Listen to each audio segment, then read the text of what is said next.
Things. Okay, I can hear you. Can you hear me? Yeah. Hi, thank you so much. Wow, this is amazing. Before we start, I just want to know how much time do you have allotted? I mean, I can go as long as we need to go, but I Thank you just so much. about an hour and a half or so is what I have Okay, allotted. But if it goes longer, then it goes longer. perfect. Thank you so much. I've already recorded the intro because I didn't want to have to do that with you. Okay, thank you so much. I just want to say before we start, you changed my life. So this is a really big honor for me. I was a raw foodist and I was eating, I was dipping cacao bars into cashew butter and thinking that I was the shit. And I thought I knew something, but then I picked up your book, changed my life. I didn't understand that I was eating worse than I was eating before, you Mm. know? Yeah. Before I was Yeah. eating cooked vegetables and now I'm eating cacao and cashew butter every night for dinner. Right. Right. So yeah, so thank you so much. And I really appreciate you and this time. Okay. Yeah. So, okay. So my first question is you discovered the mucusless diet healing system in college. You were extremely overweight. You had sleep apnea.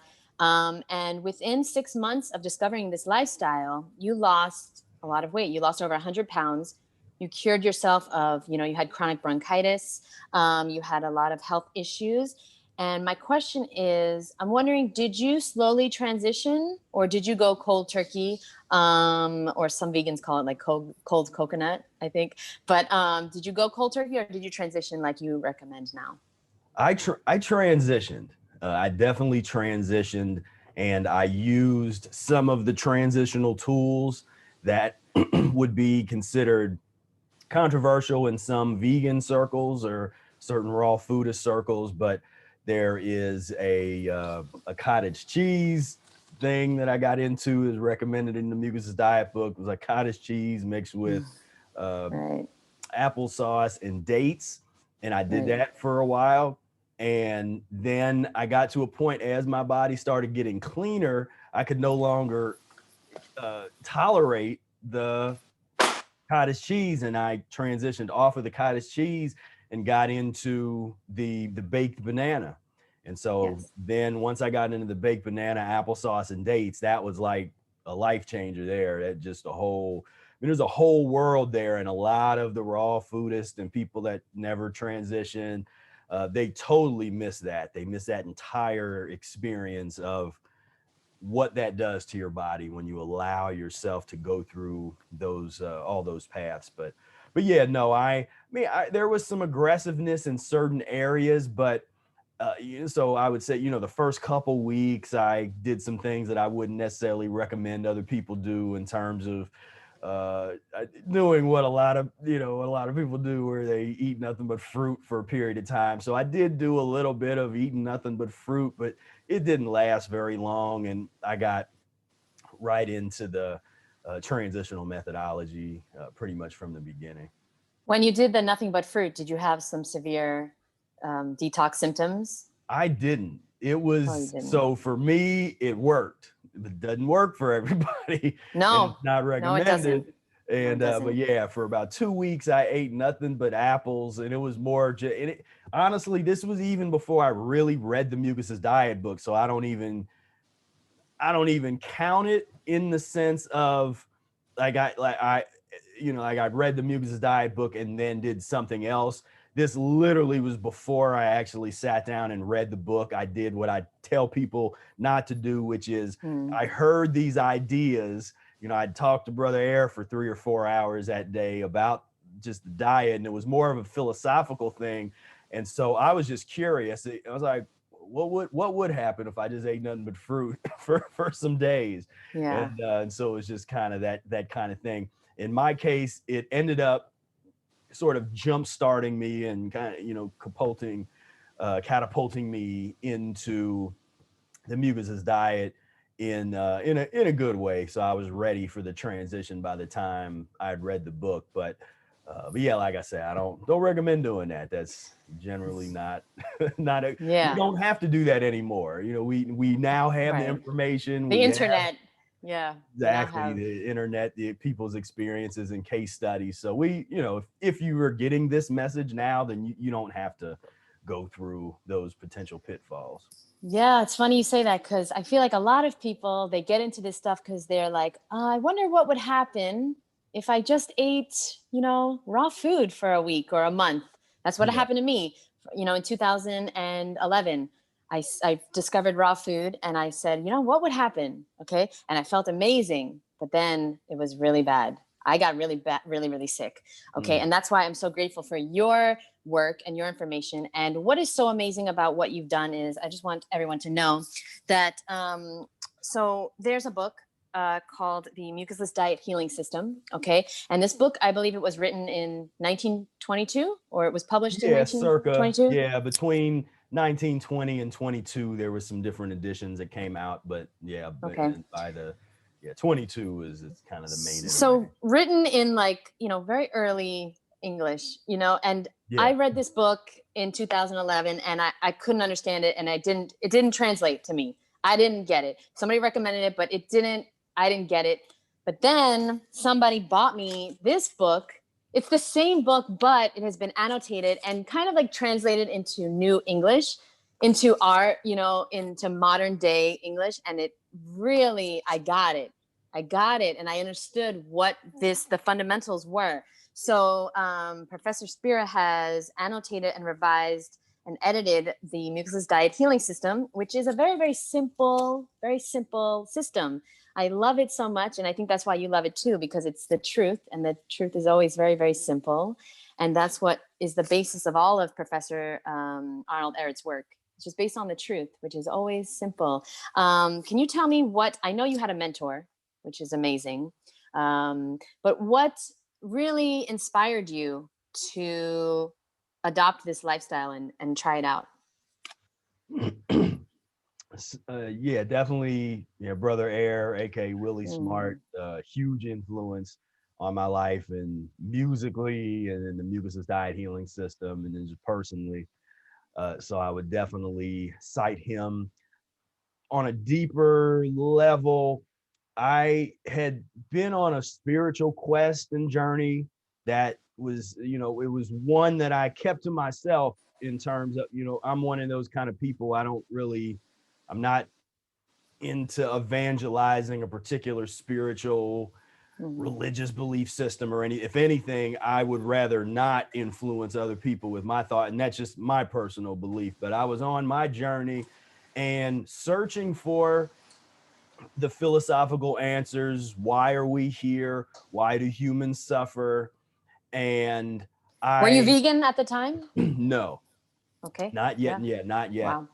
And so but this search was starting to bring me in that direction.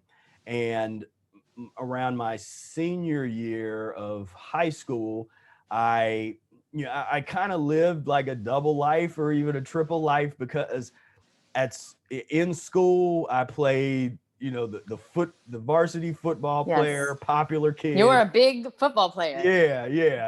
Wow. And I almost socially engineered that, because I'm an intensive analyzer and have always analyzed culture and social dynamics and how people communicate, how people create these social hierarchies. I was always fascinated by that, and I wanted to be able to insert myself into that type of system. And so all throughout high school and from elementary school, I was analyzing this stuff. And so in high school, I'm like, I want to be popular. I want to be, and there's almost a science to doing that. As somebody like me who is an outsider, who didn't have, there were certain things that I noticed. A lot of parents or kids that became popular depending on certain dynamics. A lot of them did have influential parents, or their parents, they had some money, or they were PTA members, or that kind of thing. But then usually when students didn't have that kind of that stable background, they would oftentimes be really good at a sport, or be good at some other skill that was regarded as highly regarded within that sphere. And so, so I took all this kind of stuff in, and I became, you know, popular within that kind of superficial sense in the school. But then I was starting to really get into reading a lot of the spiritual concepts. I was going out and playing music at night at you know, at bars and clubs I wasn't even old enough to get into, but I went in and they would let me come in, and I would, you know, was learning the art of improvisation and with jazz music. And one of my trombone teachers introduced me to the Kriya Yoga and the Paramahansa Yogananda Kriya Yoga methodology. And so I read that book, and that was when I kind of started to get introduced. You know, before that, my other trombone teacher that I had been with since I was like 12 years old, he was a vegetarian, and he's like 96 years old right now. You know, but he was kind of the first person that I got exposed to that. And it was, you know, and to me at that time was kind of weird. It was like, wow, this dude is vegetarian, and, you know, but that was my introduction. But then this other trombone teacher, he got me hooked in with Paramahansa Yogananda, Autobiography of a Yogi. And so I read that. Then I subscribed to the Self-Realization Fellowship. And that was the first time that I truly wanted to be a vegetarian, like where that was a desire, because to be a part of that path, you're supposed to be a vegetarian where no flesh, but they still drink, if I remember correctly, they still drink milk and maybe some other vegetarian, whatever, that's such a weird definitions of things, but some other vegetarian thing where they're allowed to have, I don't know if it's fish or I don't remember, but yeah. I that was the first time I wanted to do that, but because there was no system, there was no methodology, there was just a list of foods, don't eat these anymore, and that's it. You know, there wasn't kind of like a dietary, okay, eat this and that and transition, none of that. And so I would go weeks without eating meat and then splurge. You know, it'd be like a couple weeks where I was, I'm real spiritual, everything's good and that kind of stuff. And then I would go and just, you know, on a weekend or something, go on a bender and drink and smoke and eat a bunch of burgers. And because you were craving those things. Because I was craving those things. There was no detox. There was no real cleansing. And since I didn't know what I was doing, I just couldn't. I was trying to use willpower instead of systematic approach, a methodology. So finally, another realization I had during this process was, as I was learning how to do this kind of breathing, I noticed that I could never breathe properly and really execute the exercises because my nose was 100% stopped up all the time. And you know, there's supposed to sit there and do the breathe in and out a certain way and count and all this kind of stuff. And because my nose is so stopped up with mucus, I can't breathe at all. I just cannot do these exercises. And so when Mucusless diet came into my midst, then it opened everything up. It made so much sense. It's like, of course, I can't even breathe properly or do these exercises that are supposed to be part of a path of self-realization. Like, you can't do it unless you do this breath work. But I couldn't do the breath work because I was so stopped up and so constipated with mucus. And so all of a sudden, everything started clicking in, and it started to make so much sense. It's like, okay, I got to get myself cleaned up. And that was when, you know, Mucusless diet healing system, it was just clicking for me. You know, a lot of things when I read that book, I got it. You know, it clicked in even from the first time I read it. I just and I noticed it doesn't always click for everybody. Sometimes it's a difficult book to read. You really have to you have to be pretty like you said, you like to analyze since a very young age. So like, very difficult book to really, it's not an easy read, you know, that original copy. Yeah, it's because you got to be open-minded. And that's an old school tradition that some I mean, it's not a cultish enough to go into that category where you have your Hilton Hotimas and a number of authors that in that tradition, but really Erit writes in the tradition of the old, kind of the old school, Renaissance men and women, where in recent decades, it's all about, everybody's kind of divided up into their lane, and you have a certain kind of scientist here and a medical person and a nutrition and there's not a lot of people that are within these different fields that have the capacity and the ingenuity to create large scale viewpoints of things and really get into a lot of different areas. But there's a tradition that Erit's a part of that you could put people like Tesla in and Leonardo da Vinci and a number of other people, where they were inventors, engineers, spiritualists, scientists. They had all of these interests, and their genius came through as a result of having studied and been really interested in all of these different areas. And what happens now, because of the propaganda and because of these false beliefs about what science is, and when something is deemed non-scientific or not scientific enough, then it's, there's a huge segment of the population that immediately dispels it and ignores it. They're not being given, in terms of the masses, are not being given these critical thinking and critical reading methods and techniques that are really needed to get what you need out of a writer like Arnold Erit or Tesla or a number of other writers in that tradition.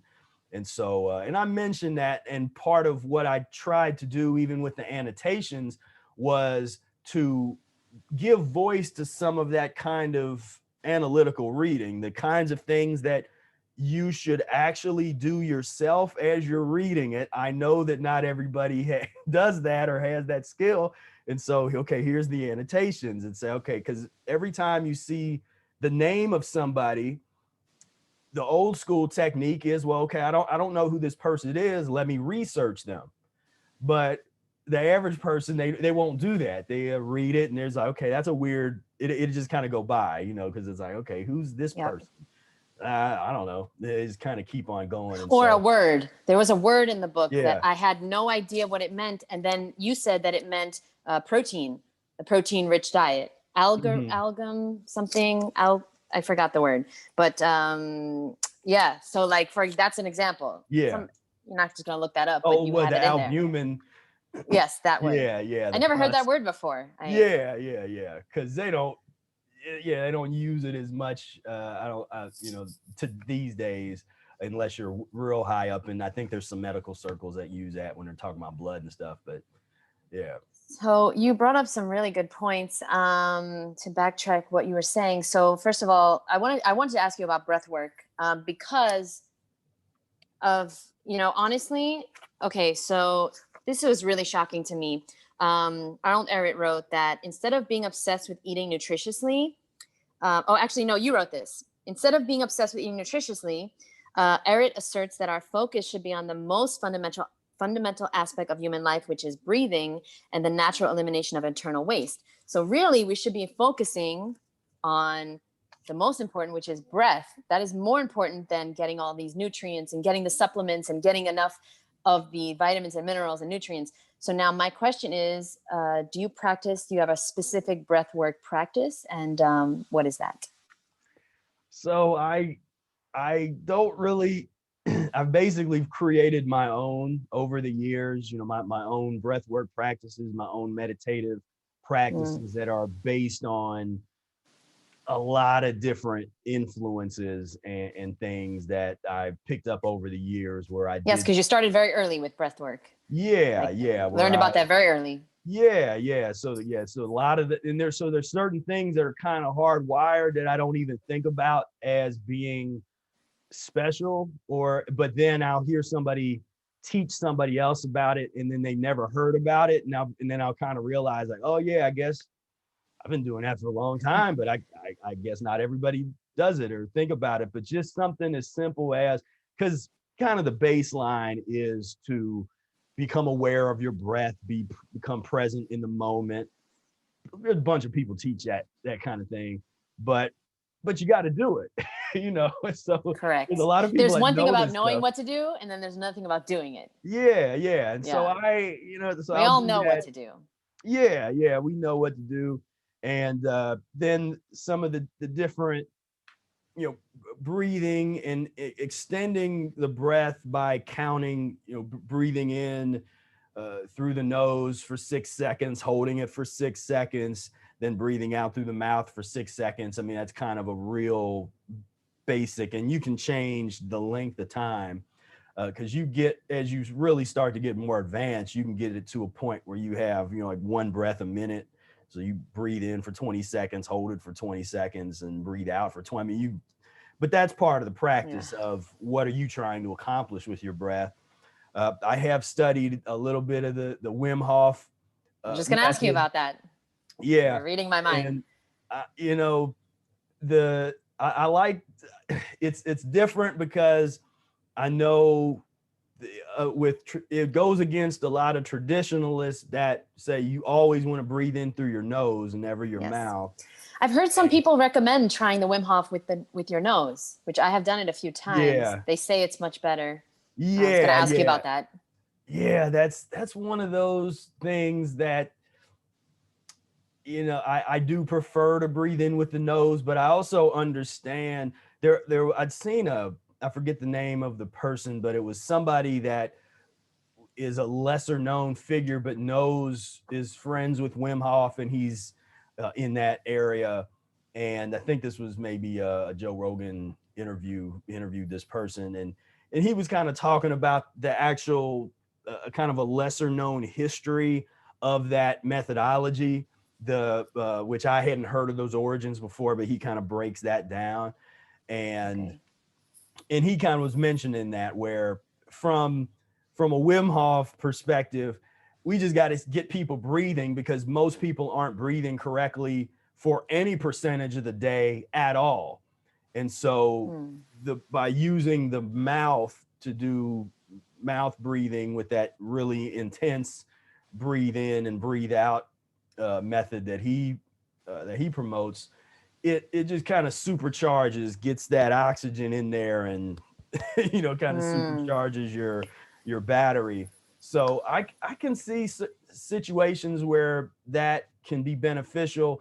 I'm not sold on doing that every day for the rest of your life with that kind of methodology, but especially if somebody's nose is stopped up and they're like where I was at, it's better than nothing. In my opinion, I'd rather see somebody use that method than not. Now, I haven't gotten into the cold plunges.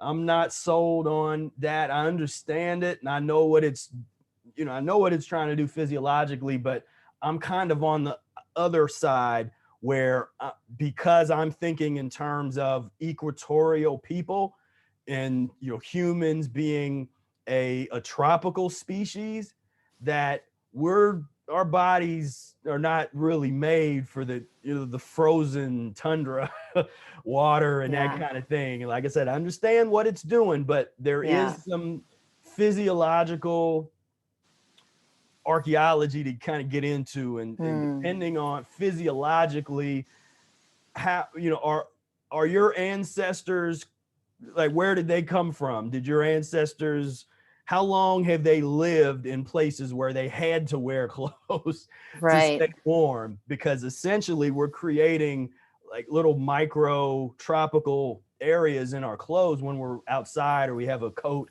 or something when it's cold, because the body temperature, unless you do some of these really advanced, if you push your body to really be able to withstand low temperatures. The average person, and that's more of like a sport or a competition, that doesn't necessarily translate into longevity and maintaining one's age, you know, a young physiology.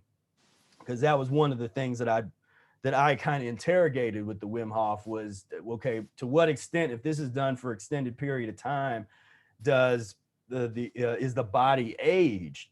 Because Eric talks directly about these kind of techniques, and to not overdo them, or to not get into things that shake up and sort of destroy the elasticity unnaturally of the body. And some of these kinds of things, and he was also talking about some of these old gymnasium exercises that people would do. But yeah, so it's all interesting stuff. You know, I don't really come out real hardcore telling people to not do it. I'm just say where I'm at. Yeah. I'm interested in, if anything, you know, I do hot, like almost the exact opposite of that, where I expose my body to really, really hot water, hotter than I would recommend for most people. And I like that sweat, you know, I like that, you know, if I'm able to sunbathe for back in the early days of practicing a diet, I used to sunbathe 3-4 hours a day. I mean, I would, if I had the time and the sun was out, I would lay out there, and that was helping my body remove so much waste and detox. And I try to get in the sun as much as I can now. I'm not living in the proper place to be able to have the amount of sun that I really need year round, and I'm working on that. But yeah, so I'm real big into, and I've never heard them really talk about the importance of sunbathing. Depending on your skin, you can't. That's why I say I don't recommend people go out and do the 2-3 hours that I do. But you'll notice that the cleaner you get, the easier it is for you, no matter where your skin started at, the easier it is to really not just be out in the sun, but you start to notice physiological changes that are happening, and the way that it contributes to the detox process and really can help you kick it up a notch. And so yeah, so I come out a little differently there. Instead of the cold plunges, I'm like, yeah, go out and lay out in the sun naked for for an hour or two. I mean, I agree. I completely agree. I feel like I've recommended to some clients to have cold showers in emergency purposes, right? You're extremely tired. A cold shower will wake your ass up. Yeah, absolutely. But I mean, I have personally gone in an ice bath with Wim Hof. I have personally studied with Wim Hof, and I do his breathing. And I have to say, I much prefer the tropics, much prefer the sun, where oh my gosh, it is just so much more enjoyable to sweat. And clearly we are tropical beings. It is so clear. Now, my question is though, the people that, because I have some friends and some clients that are not tropical beings, they really get very uncomfortable in the heat. Yeah. And that is a mucus related issue, correct? Yeah, I'm assuming. Yeah. And like anything, it's all about the transition. So when you start a sunbathing process, you go as long as you can. If you can only stand to be 5 minutes with the sun actually beating down on you, and and like Eric talks about, he even recommends if somebody is balding, put a hat on, and when you go out in the sun, or use a head covering so that you don't get that direct, where your head, skin on your head starts peeling and that kind of thing. Yeah. But everybody should be able to stand a little bit of time, unless you have a really chronic illness that would prevent you from doing it. But even if it's just 5 minutes, week 1, you went out and got 5 minutes of sun every day, or however many days there was sun available. Then week 2, it goes to 10 minutes, week 3, then to 15, and just find out where your ceiling is. Yeah, and the sun is so important. Sorry. Well, and I just say, and if you have really fair skin, if you start to transition, you're getting into your fruits and your green leafy vegetables, and even if you're still eating mucus, that's totally fine, the transitional stuff. You're cleaning yourself out if you're doing the lemon juice and distilled water enemas like we do, or you're whatever it is you're into, if you're into the herbs. But as time progresses, you'll notice that it with most people, I've never heard this not work, where it gets easier and easier for people to be able to withstand the sun, even if you start off with very, very fair skin. And there's been a number of folks that I've seen transform their skin from being very fair to where the skin starts to get darker and darker and darker, the cleaner that they get and the longer that they just practice the system. Yeah, no, that happened to me. And actually, when I was a kid, I couldn't go in the sun. I would get so red. I was allergic to the sun. And now I'm in the sun every day. I live in Miami. I never sunburn. Like, I never get burnt. I just tan. And it's just like a miracle, because I used to only get red. I could never tan. So there you go. That is proof. Absolutely. And okay, I want to ask you about, I have a lot of questions, but so I'm trying to make sure and get through them, because I'm so grateful to have you here. What do you think about water? Okay, how much water do you personally drink, and what kind of water? So I'm not real hardcore on saying that you have to drink a lot of water. I love the natural distilled water that comes from juiced fruits and juiced vegetables. So I juice every day for the most part. I'm juicing something, nothing special. It might be a few apples and a lemon, or half a pound or pound of grapes with lemon. I've kind of do put lemon in everything. But so I like to juice, but I do drink water. I don't drink a ton of water. So I might drink 60. I really only drink as I feel like it. And so I might drink 64 ounces here and there, 32 ounces here and there. And I don't really think about it too much. I don't analyze it a lot. If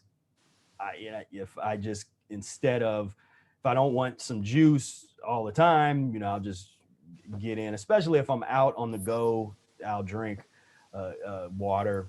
But there was periods where I didn't drink any, just water by itself. I might have water with lemon, or I used to do the water, lemon, and honey lemonade. If you don't want to use honey, you can use, there's other non-honey kind of syrups and things that you can use that are fruit-based syrups and things. But yeah, you like date syrup, I guess. Yeah. Or maple syrup. Yeah, date syrup and maple syrup and stuff.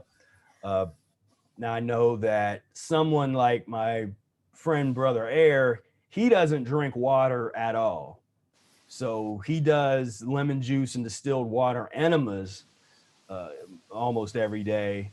And that surprises people, because they're like, oh God, how long has he been doing? Isn't he clean yet? And he's practiced the diet for over 40 years. And the perspective and the thing you start to realize as you dig deeper into the cleansing process is that there's always something left. There's always a little deeper, and you're getting deep into your tissue system. And it's best to do it over a long period of time. And some people, again, when they're not transitioning properly, they want to try to cleanse as deep as they can with as fast as they can. As fast as they can. But that doesn't always lead to longevity. And it can be dangerous. Most definitely. Yeah. Dangerous. I've worked with just a lot of people that I've had to help come back from that, where they tried to eat nothing but fruit for real long periods of time, or went overboard with certain herbal combinations or whatever, and it was just too much, and they had never learned the transitional methodology. And so but yeah, as far as water, I use mostly distilled or spring water. If I can find a good reputable spring water that I trust, I'll use that. But for people that are real hardcore, they'll just strictly use the distilled water. and not get into too much of the other things. And there, I know there's so many different waters out there, from the reverse osmosis and the Kagan water and all that kind of stuff. And I Yeah. tend to not get into a lot of the that's complexity that I don't need, you know. So I just kind of keep it simple.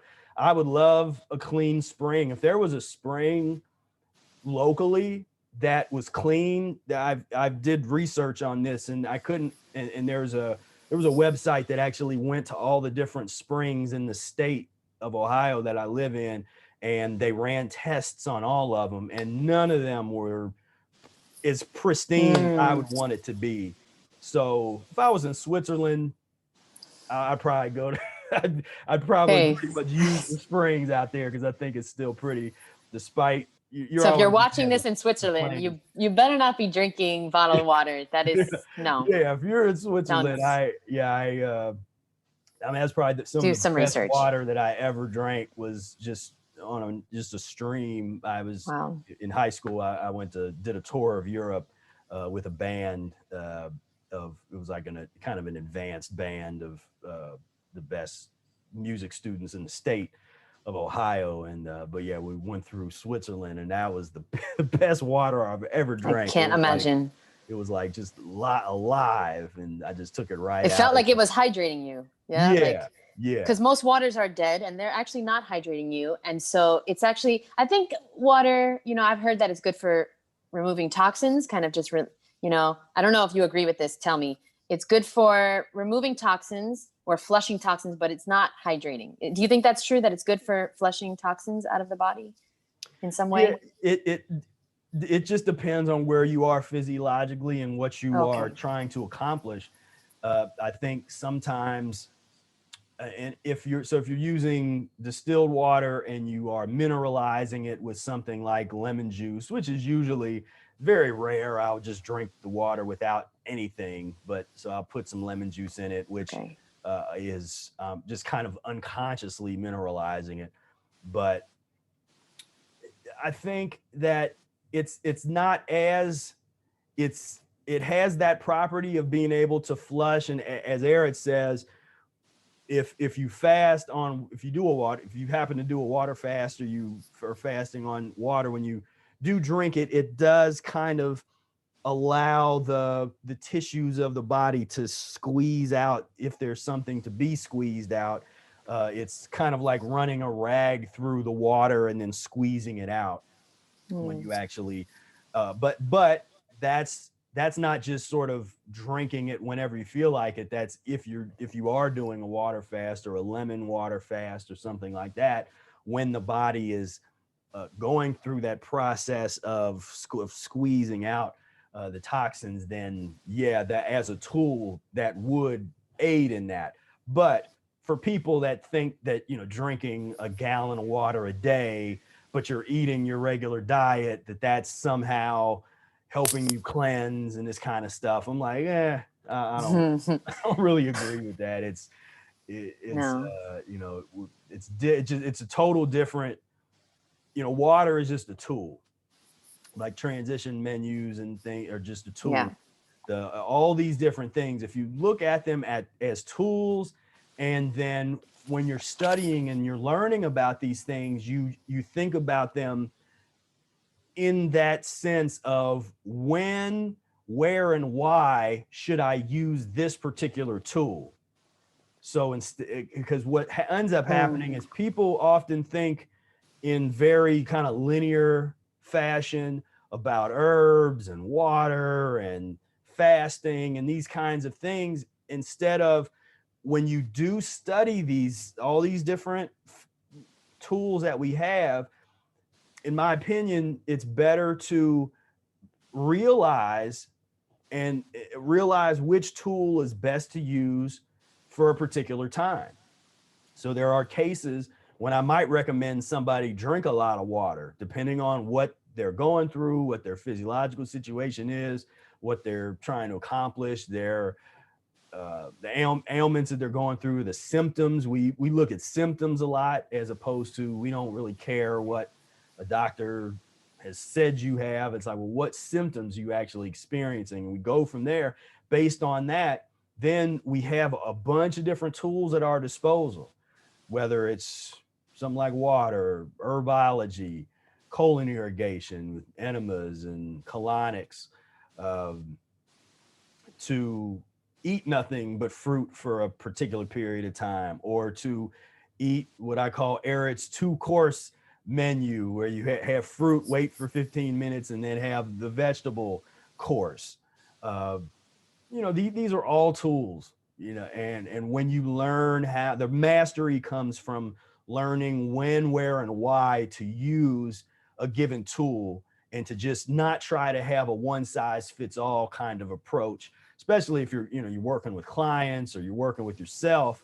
That's what I'm seeing that's different from my approach, and that I've learned through studying Eric's work, versus what I'm starting to see a lot of health coaches do, where they kind of have this one-size-fits-all approach, instead of really getting into where that person is coming from, and not only what they're eating, which is all very important, but also mentally, where are they at?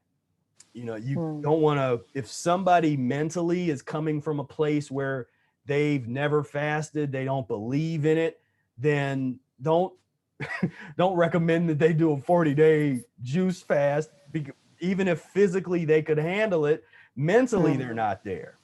And so these are all different factors that in my opinion, for a more advanced coaching and consulting naturopathic approach, we got to start bringing some of that in there, of really understanding the psychology of the people a little bit, understanding, of course, their history, their symptoms, everything they're going through, their goals, but that psychology, I think, is an important missing component. Yeah, absolutely. And tell me if you agree with this. I mean, I truly think that the reason why there's so many one-size-fits-all methodologies that people are selling is because it's such a scalable thing. It's such an easy way to sell.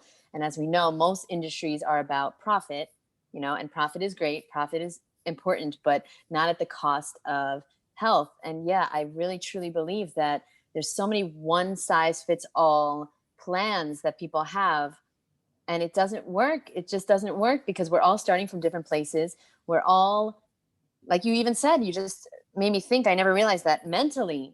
Where are you mentally? Can you handle this? Are you at a place where you have, 5 kids, you're working a full-time job, and, you're telling me to do a water fast or whatever it is, right? So even mentally or physically, emotionally, can you do this? That's not even in the component of these books and these programs and these courses that people do. Yeah. Right. Mentally, I never thought of that. Okay.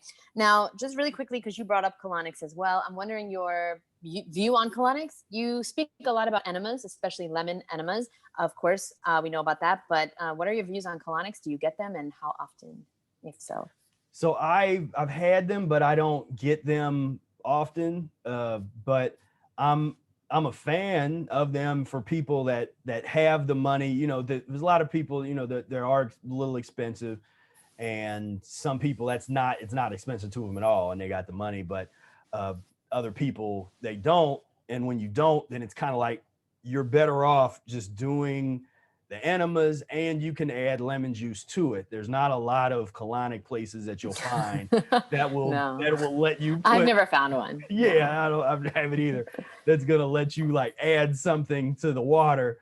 And so what we used to recommend for people would be, if you do find yourself in a fast,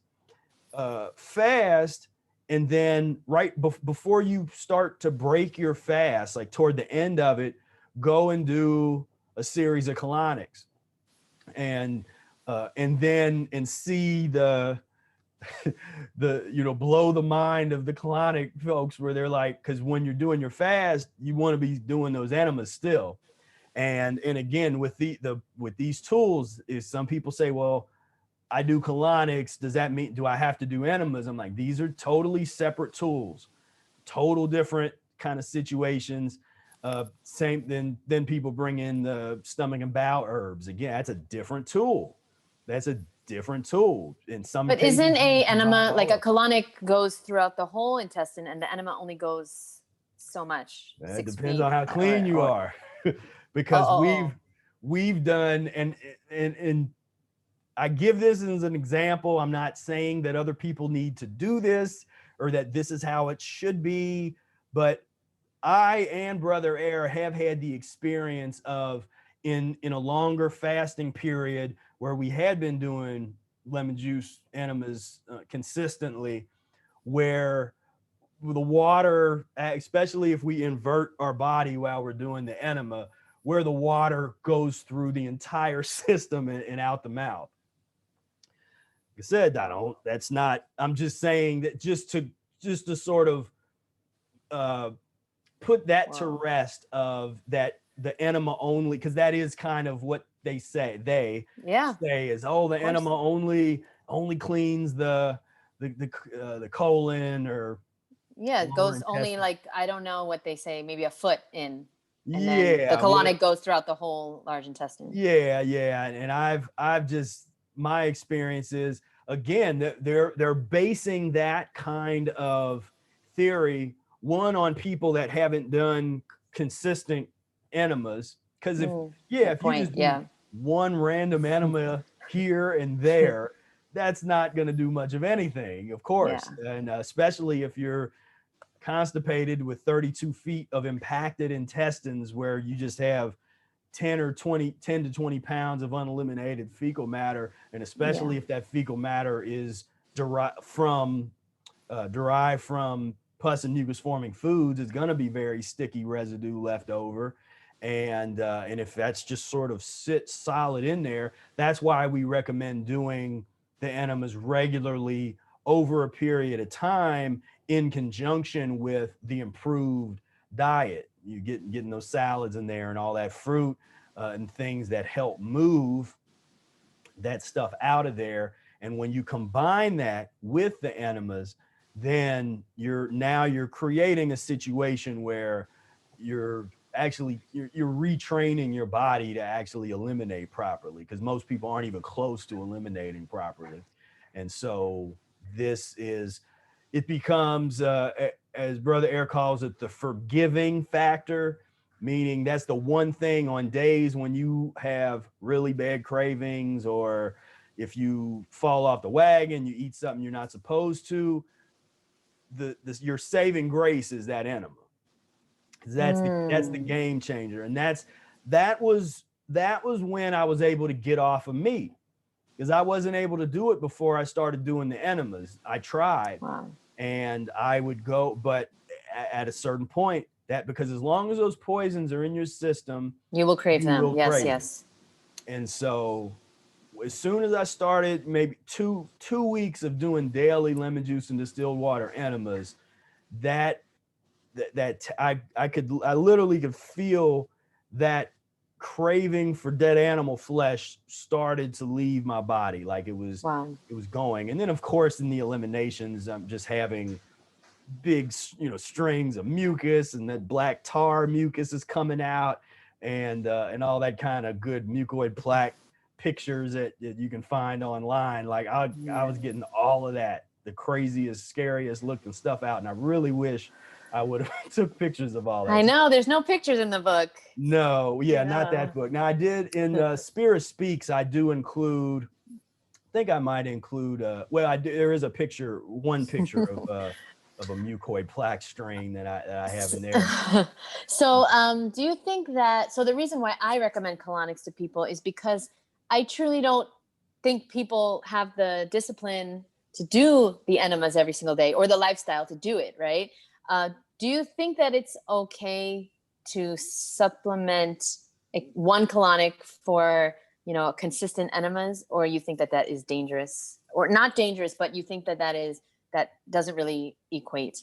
Yeah, for me, it doesn't equate, because you can't, you just can't, for me, you can't replace that consistent enema, just that consistent enema, even if it's just once a week. Because I guess, most colonics they still come in pairs of 3. Used to kind of come in pairs of 3. Well, you can get one, but they always recommend a series of 3. I always thought it was really to sell it, honestly. Yeah. But now that I think about it, a colonic is really just like maybe 10 enemas at once, right? Like if you think about it, Yeah. So, you know, there's because some it's going for people. an hour. Yeah, and we have a number of people that do at home colonics with the Kalima board, and so they bought the Kalima board, and they have a big enough. I don't have a big enough bathroom No, to me be able to neither. fit a Kalima board, but they that's what they use. They use the Kalima board, and if somebody wants to do that and have at home colonics every day, because the main difference is, you know, the water's coming in and out at the same time, and it's, you know, creating that that irrigation kind of experience. And so I'm all for it. And if somebody just totally refuses to do an at-home enema, you know, the lemon juice and distilled water enema or whatever it is, if they really refuse that, but they're willing to do even a colonic, I mean, anything is better than nothing. So it's like Right. once a month, twice a month, Right. I'll take it. You know, I'm not super Right. hardcore. Right. I just wouldn't compare and Okay. say if, you know, that this takes the place of that. It's just a different tool. And if one tool doesn't work for somebody, then for whatever reason, then yeah, shift them over to the other tool. Okay, thank you so much. Yeah, I will definitely now focus more on recommending enemas because I really haven't, because it's just, I find that people just prefer other people to do stuff for them, you know? The colonic, I go get my colonic and they do all the work. The enemas, you know, you have to prepare it. You do it yourself, and it's not a hard process. It's very simple, it's very easy, but again, it takes, you know, somebody really like dedicating themselves to this consistently. Okay, let's talk about dinner really quick, because from my experience, the hardest thing for people is to eat a mucus-free dinner. Okay. I've seen people, and myself too, it's easy for me to eat fruit all day, fruit for breakfast, fruit for lunch, but then dinner, as a raw foodist, I really enjoy like fatty dressings, right? Fat, you know, Mm-hmm. avocado and, you know, sesame seeds or tahini or coconut meat based dressings or even nut based dressings. Okay. Can you please tell me what do you recommend for something like that? And I know that that also means that I still have some things to release, right? Because I'm craving those things because I have them in my system. But what is like a typical dinner for you that you really like and is satisfying, mucus free? Yeah, it's a good question. You know, first of all, you know, Eric doesn't, he mentions to not get too caught up on the condiments, and that's how it would be, you know, the dressings and the oils and that kind of stuff. Of course, you can overdo it, and there's some people that are the hardcore anti-oils. We're not. You know, we use your olive oil, grapeseed oil, almond oil, whatever, you know, whatever you want to Yeah. use. You got to monitor that yourself in terms of, there's some points where you might be getting into something that's too oily, and you'll notice that with your, you know, your skin. You'll start going through some eliminations, or you'll generally get some symptoms. And that's the beautiful thing about being on this path long enough. The cleaner you get, when you do kind of creep over into something that you probably shouldn't be doing as much, you start getting negative symptoms. You're more sensitive.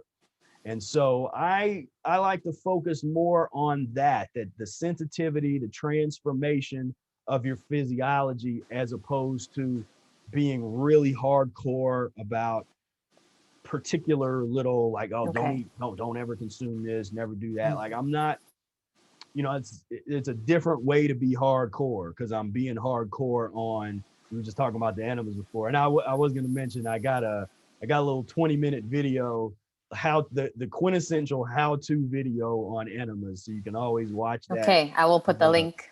Absolutely. Yeah. I'll put that here.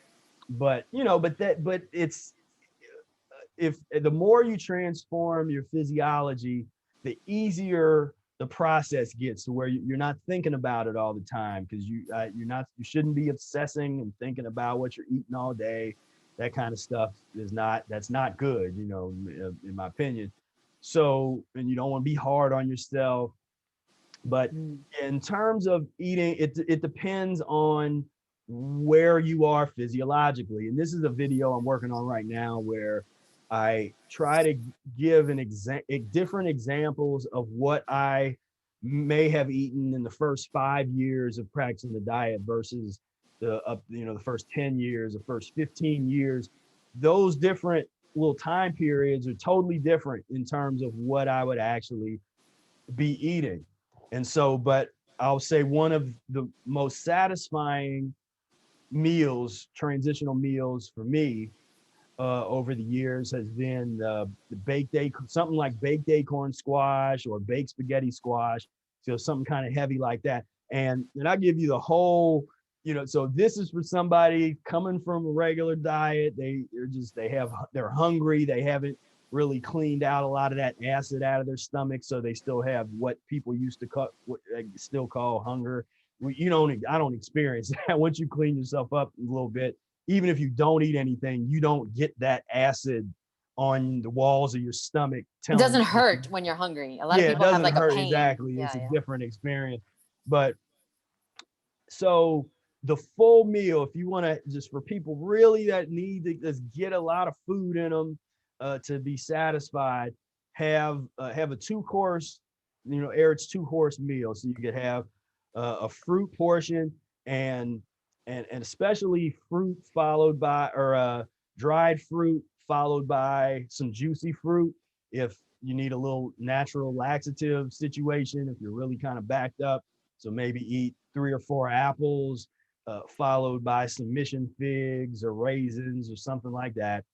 And then wait 15 minutes. You could also have, some kind of baked fruit instead. If you really didn't want to be aggressive, if you wanted to be real gentle, you could have some baked banana and applesauce, a little combination. Then wait 15 minutes. And while you're waiting, you'll have to have already started baking the whatever squash you're using if you're going in that direction.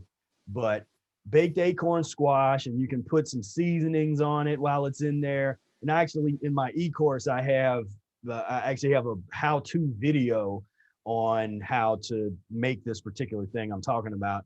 But basically, you always want to have a big raw combination salad. So that's always going to be there. Every vegetable meal that I eat, there's a salad there. I never just have cooked vegetables by themselves without some kind of raw salad. That's a very important habit that I don't get away from. So I'm already going to have my big raw salad, combination salad in there. And then the baked, whether it's baked acorn squash, baked sweet potato, some kind of baked vegetable like that. And when you bake it long enough, you cook out most of the starch, most of what could be potentially mucus forming or leave behind a little bit of mucousy residue. You cook that out of there. And so very well baked acorn squash or spaghetti squash, and you can season it. If you want to put a little bit of olive oil on top while it's baking, that's cool with me.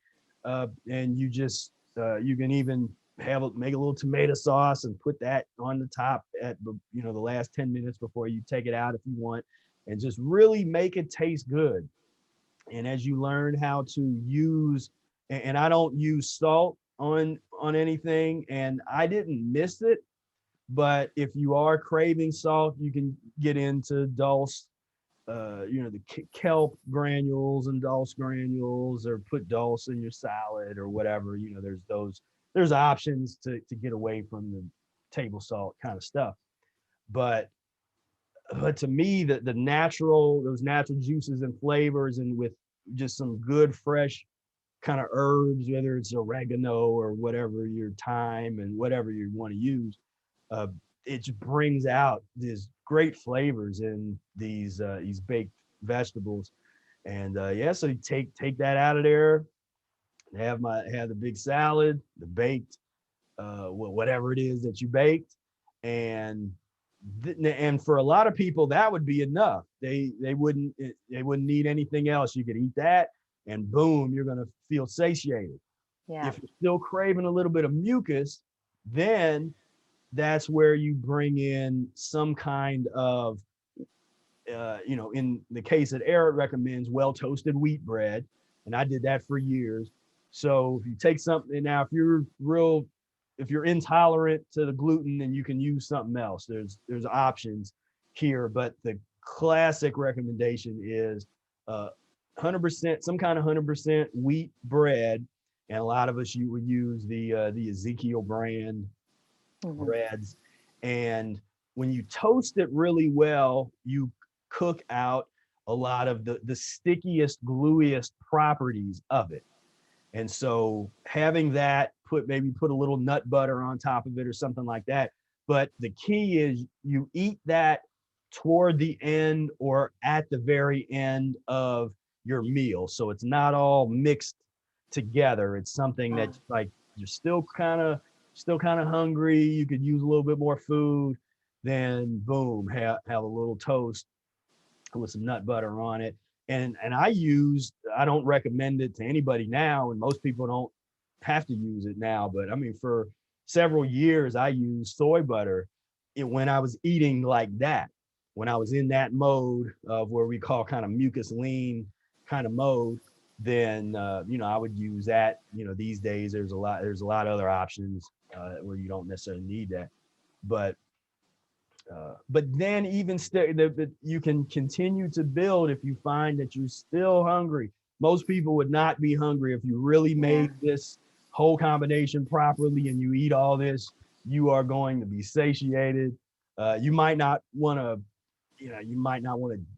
go run to the gym. It's not, and that's the one thing. It's not a stimulating.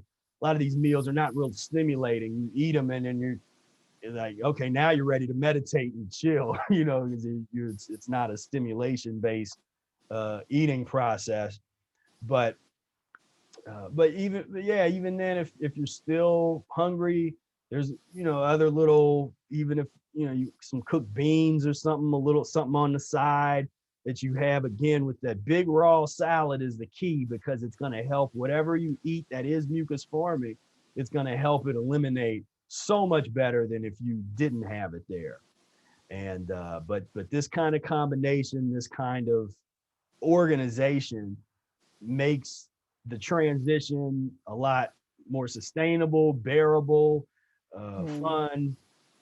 And so so that would be an example of one potential meal that you could do that's relatively mucus free for the most part. And when you're making a salad dressing, you can I usually do just the olive oil and lemon juice, fresh lemon juice on top, olive oil. In the early days, which is another one of these that raw foodists would hang me up. But for years it helped me. I used the not store-bought vinegar-free dressing. So we're not fans of vinegar. So instead of vinegar, we say use lemon juice. But there were two flavors of a vinegar-free dressing, and it really helped me, because it was convenient. I was like, I can just buy these, put them on the salad and eat them. And so I did use those for a number of years. And I got to a point where physiologically my body told me, I was like, you got to get off of this, because that oil is not good for you anymore. Your body told you that. Yes, my body was like, that canola oil, get off of this stuff. And so I stopped. I just listened to my body, and it was like, okay. And then since then, just olive oil, or even grapeseed oil is kind of the most refined and the cleanest that I've been able to find of the oils. And so and of the fats is the oil. Sorry, I just want to understand the difference between. So you do eat oil, like olive oil, and you find that to be a healthier fat than something like an avocado or a nut or a seed. Is it because of the quantities are different, or smaller quantity? So it's not that, because I'm people think I'm anti-avocado, which I'm actually not.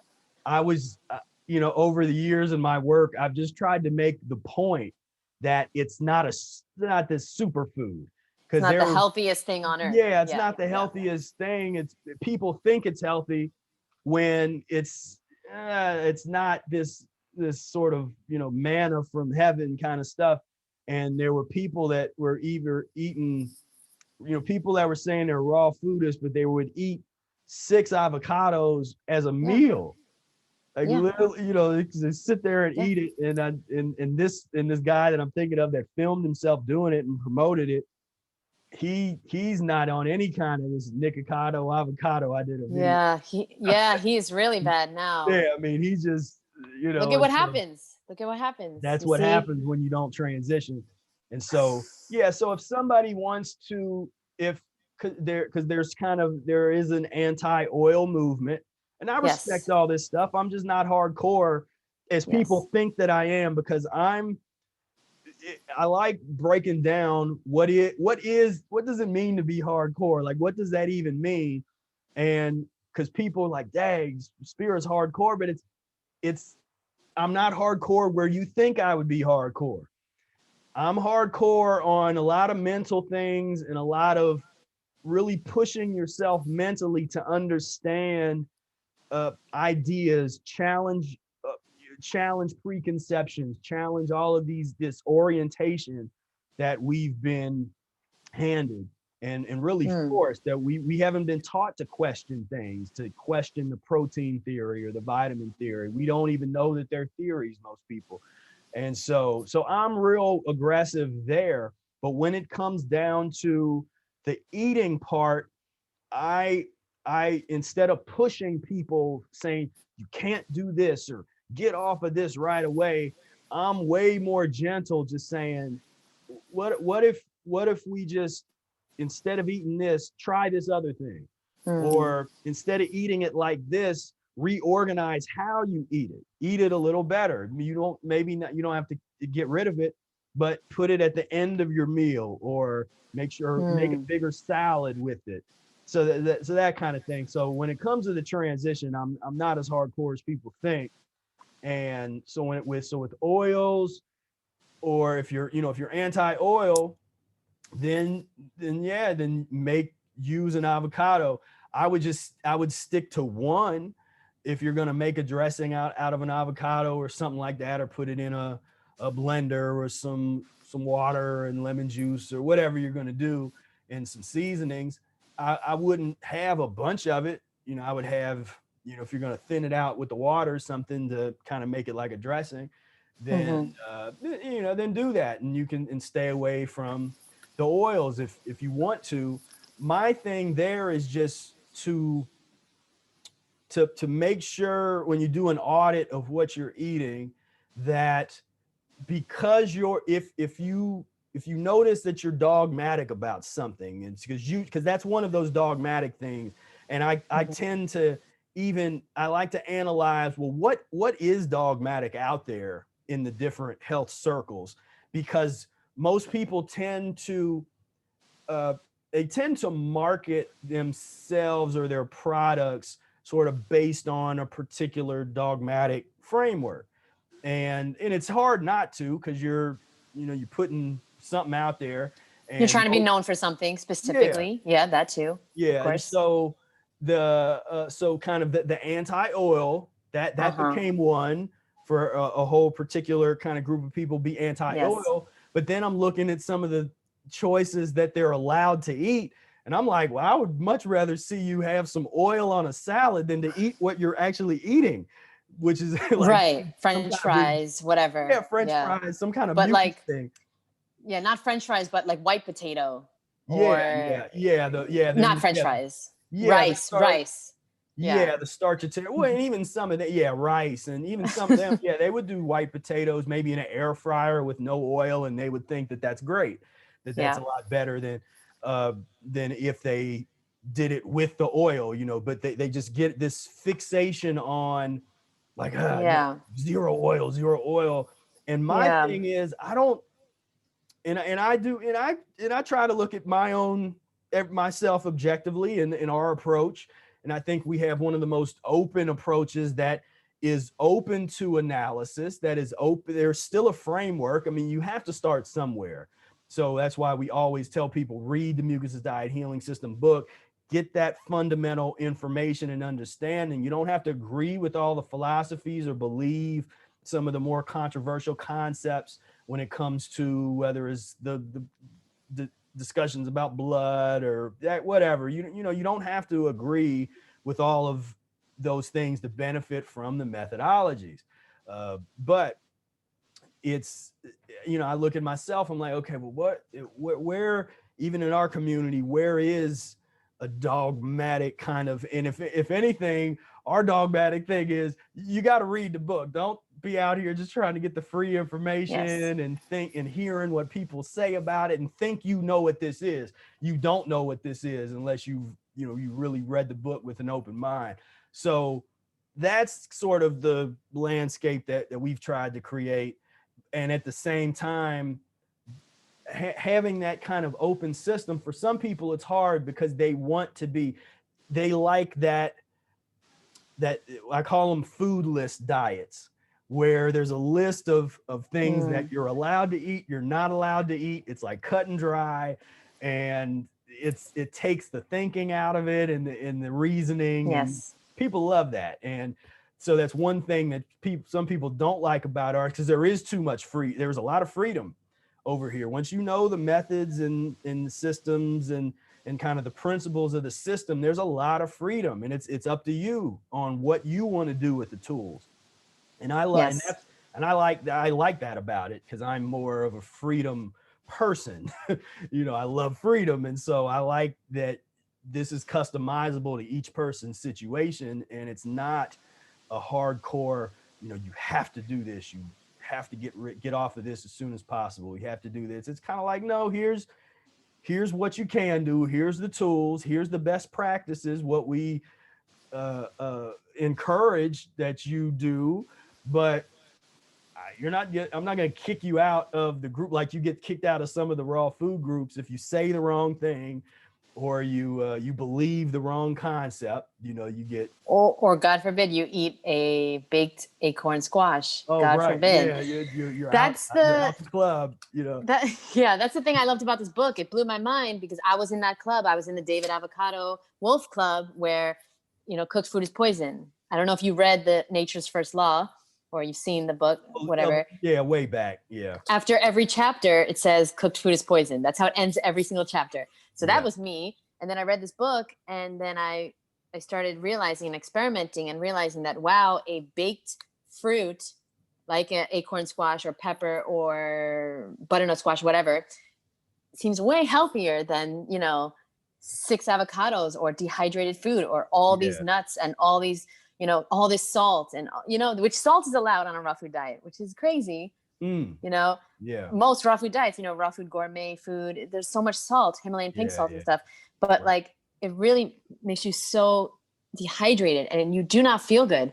And so you know, I think you brought up a great point to not focus on the little things, but the big things, the holistic things of, what do I want to achieve here? Do I want to achieve a better, healthier lifestyle? I don't have to focus on the tiny little things that, you know, people are saying are so unhealthy, when, you know, my lifestyle might be unhealthy, my whole lifestyle, but these little things, they're not going to make a big difference.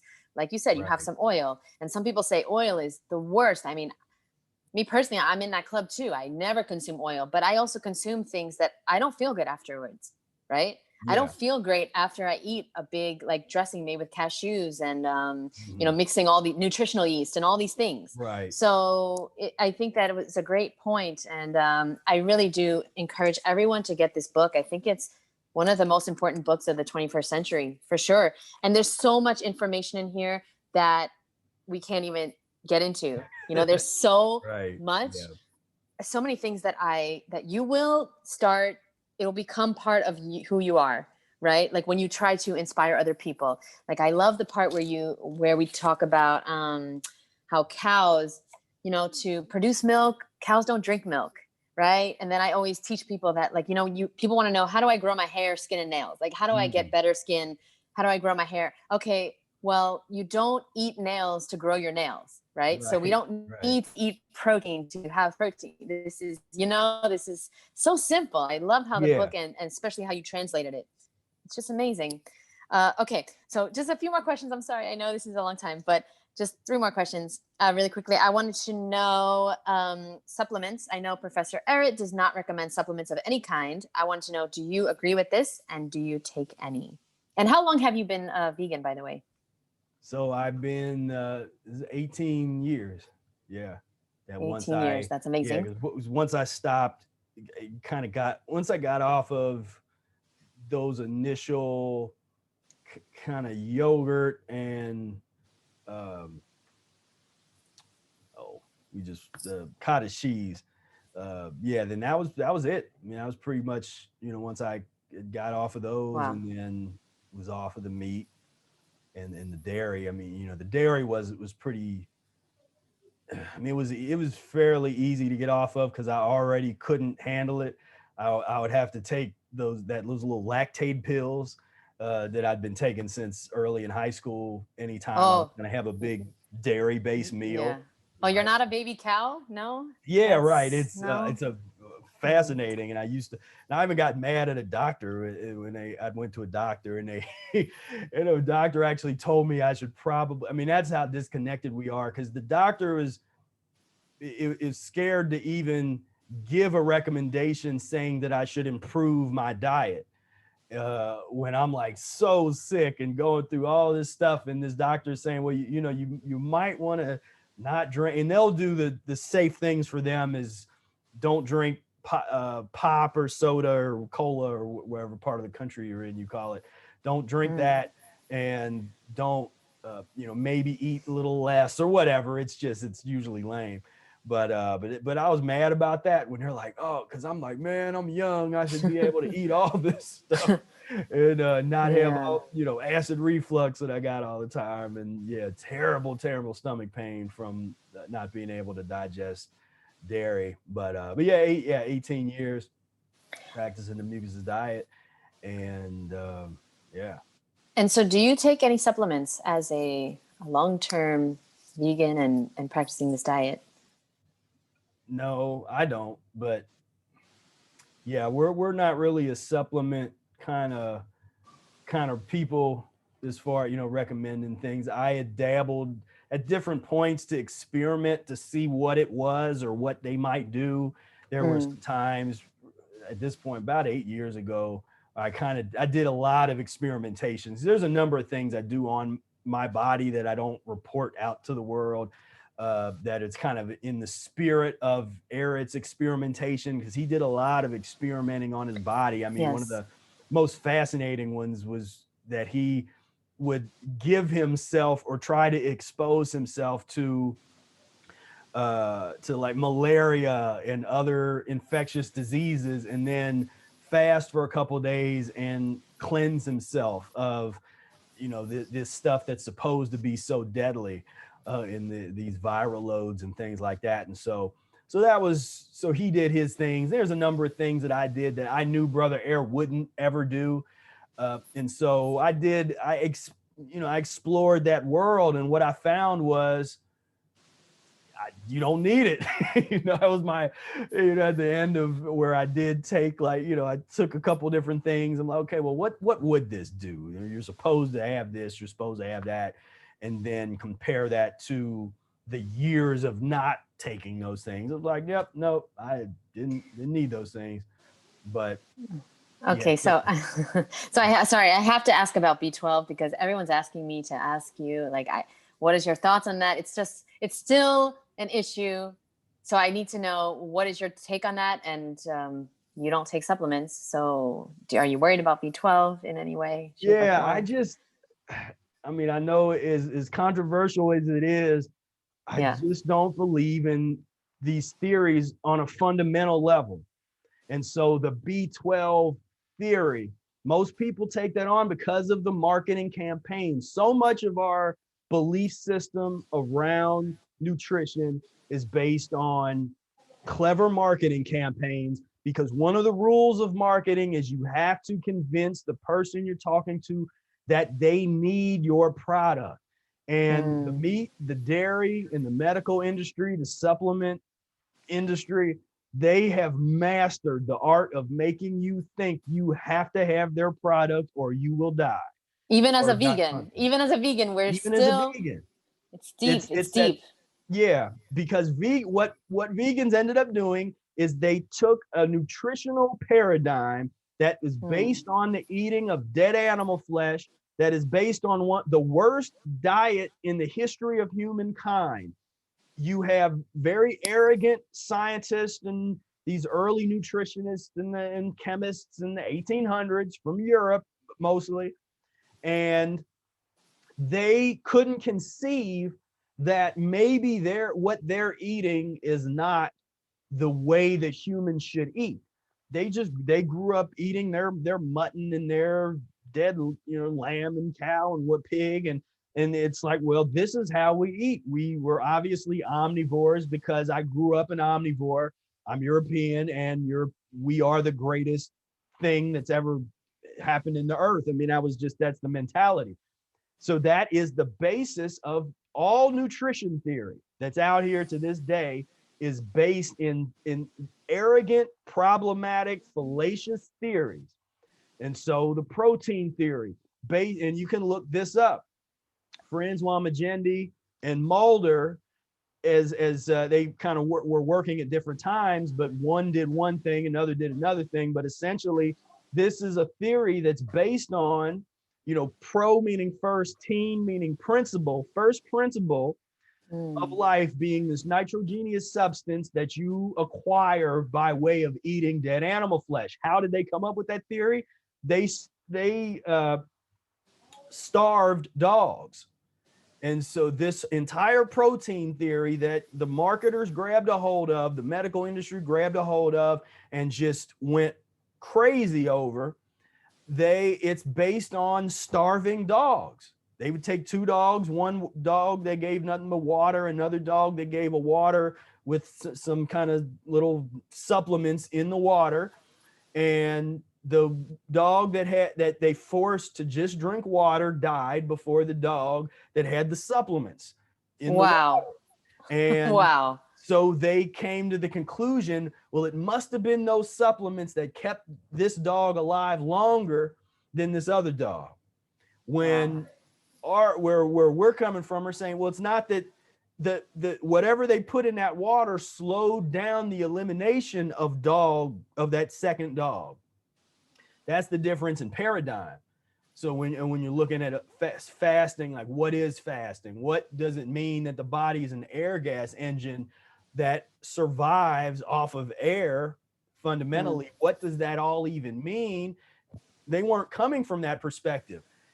Instead of saying that air is protein, which should be, just by definition of the word protein, first principle to life, correct, air should have been called protein. But if you wanted to use these weird Latin based words, but they didn't do that. But it's hard to sell air too. Well, yeah, very hard to sell air and the importance of, of breathing. And because then you get into where people say, well, because you can use the nutritional theories and you can mold it into whatever you want. And that's why I just don't get into it at all, because I could say, okay, if the body needs that nitrogenous substance, then who's to say that we don't get it from breathing? Because we're breathing in, we're not breathing in pure oxygen. There's other elements in what we breathe. But that's why I don't even go down those roads, because it's this kind of never-ending gauntlet that doesn't go anywhere and doesn't do anything. And so what Arnold Ehret offers, he has several lessons that are called a new physiology. It's a new paradigm, a new way to conceive of the human body and look at the human body. So instead of eating to consume and try to get all of these nutrients and all this kind of stuff, we have to eat in the condition that we're in. Now, we're not telling anybody to not eat, but the reason that you eat is totally different, because now we are very aware of the elimination factor. When you eat a salad and it helps to eliminate the mineral salts that are in the fresh vegetables and the fruit, it's an elimination factor. Now, we don't talk a whole lot about enzymes. I know a lot of people are into that in the raw food community, and I don't have a big problem.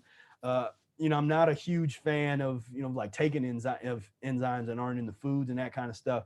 And I explored that as well. I call that classical raw foodism, where you get into a lot of the, kind of the Lou Corona methodologies, and which I know a lot of other people do stuff that thing. For me, it's just it's another tool. I call it classical raw foodism, because I didn't do, for 10 years, I didn't get into a lot of that kind of stuff of the soaked nuts and seeds and all that, those kind of things. That was, I came from a different angle. If you're coming from that, that's beautiful. There's nothing wrong with that. Usually if you're coming from that perspective, then you need to just sort of broaden your horizon, as we were talking about earlier, about fighting against being too dogmatic and closing yourself off from tools that might help you.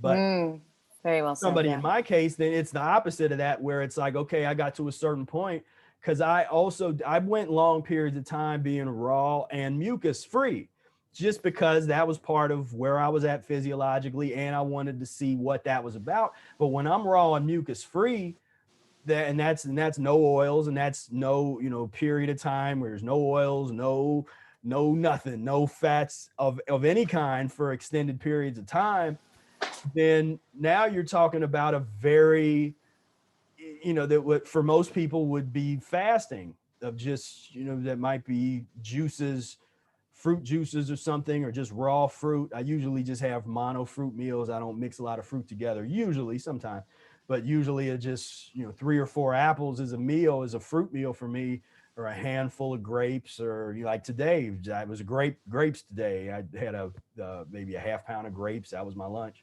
And then I'll have a salad or something this evening.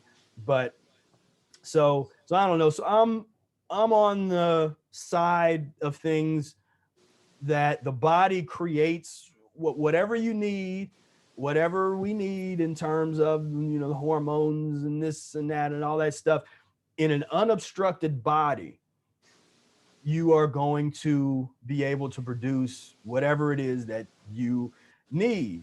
So you're always coming back to what Eric calls the vitality equals power minus obstruction, which simply put is that the body is going to operate at its best when you remove the obstruction. So minus obstruction meaning, and if you think of something like an engine, what would happen to a car engine if you put a bunch of sand in the engine, or instead of having oil in the engine, you put sand in there? Eventually that engine's going to stop working, because there's going to be too much friction and it's not going to work properly.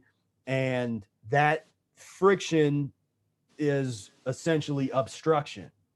And so with the body, when the body starts to get overwhelmed with obstructions, whether they be acid obstructions or physical obstructions of fat or whatever it is, these obstructions do a lot of damage to the body, and ultimately result in a decreased amount of oxygen in the blood, and it becomes systemic. And that's when you get these chronic illnesses that start to get systemic.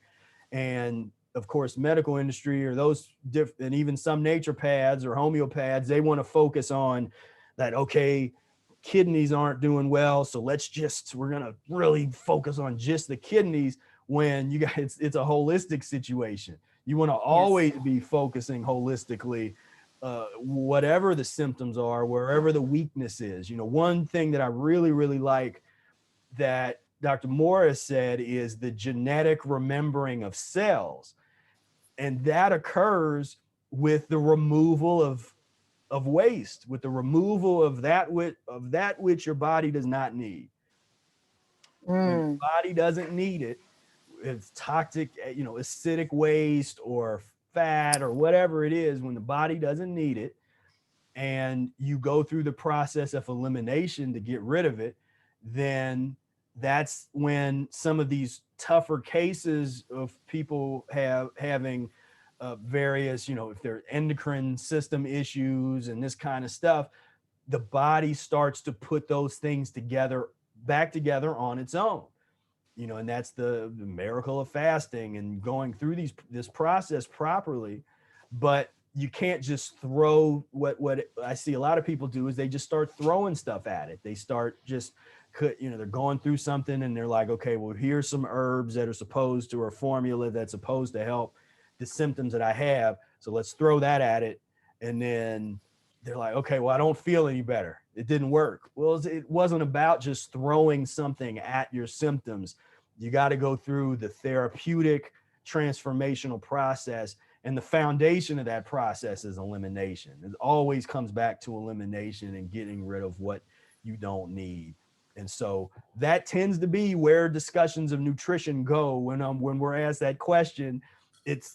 That is always going to go to a discussion about elimination, because that's where the concept is so opposite from where most people are at when they're fixated on the nutritional concept. You have to have this. Well, what about, because I get asked about, well, where do you get your, you know, there's the omegas. That was real big for a long time. You know, the omega, well, how do you get your fatty acids and the omegas, this and that? And I'm like, we don't believe in that.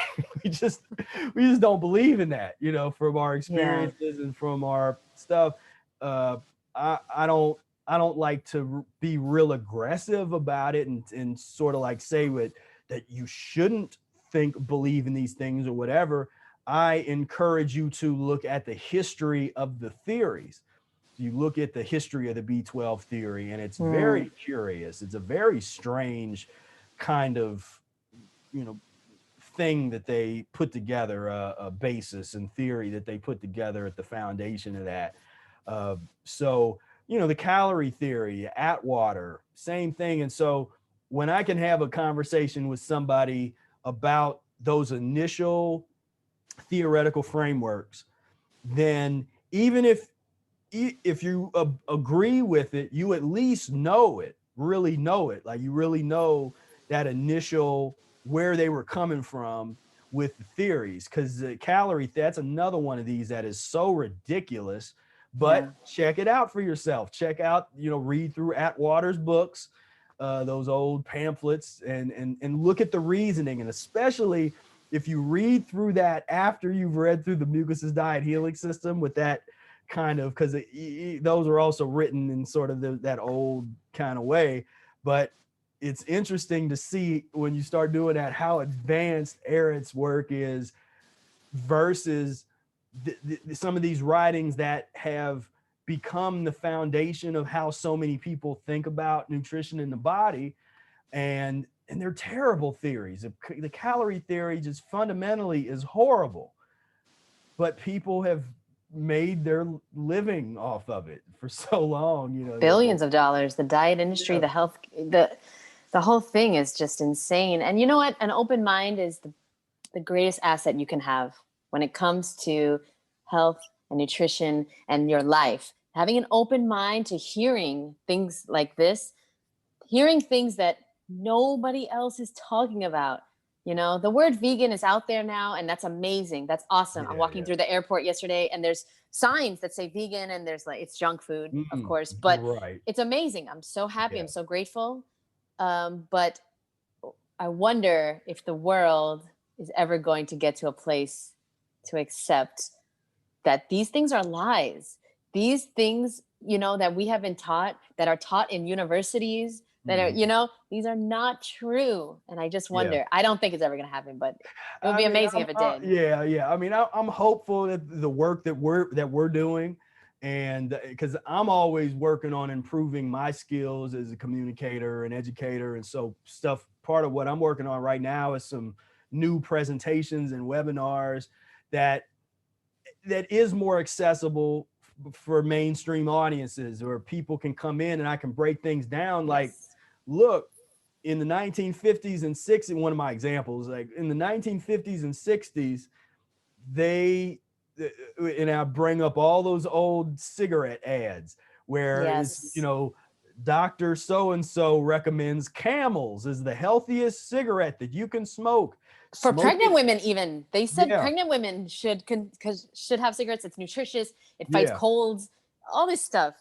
This is crazy. exactly. And so in these presentations, I'm going to say like, look, I mean, what do they have wrong right now? What in the marketing world? Because obviously they don't have your best interest at heart, because they knew then, even then, they knew that Of smoking course. was not good for you, but they didn't have any problem promoting it. They didn't have any problem, creating an ad with this picture of this doctor on it saying that it's good for you to smoke this stuff. And it's like you said, the pregnant women. So today, what are those versions of that today? And a lot of people, because they haven't had just this basis of education that we're talking about now, they get swept up and bamboozled in the all the medicines, because that they just ad nauseum in the United States, 24 hours a day, they're trying to sell you pharmaceutical medication in a way that's so strange, where it's like, go ask your doctor if you can buy this drug from us. And it's just so They know what they're doing. They know yeah, what they they're know doing. exactly what they're Oh yes. doing. And Oh, they know. so the education that we're doing, and I think that's the basis. It's going to take a while. What I will love to see is going to the airport, and why wouldn't there be fresh? And I know I'm going to start sounding super nuts over here, but why doesn't every airport, wherever they're located, whatever temperature you're located, these institutions have the resources to be able to create greenhouses, gardens. There should be fresh grown fruits and vegetables Can you available. imagine? That's the world that's for us. That would make the most sense. Because yeah, the last time I flew and going, and that whole airport stuff, so nuts. But yeah, the last time I went, it was, I mean, you could maybe find like a real nasty wax covered apple in Oh in yeah. orange at some little weird shop. But all the pus that you would want to eat is all available all over the place. Unlimited pus. Yeah. Unlimited pus and mucus. And I'm like looking around like, man, is there a juicery? Can I get some juice? Can I get no, there's just apples, No. old waxy apples and oranges and bananas. I mean, so you better be ready for the bananas.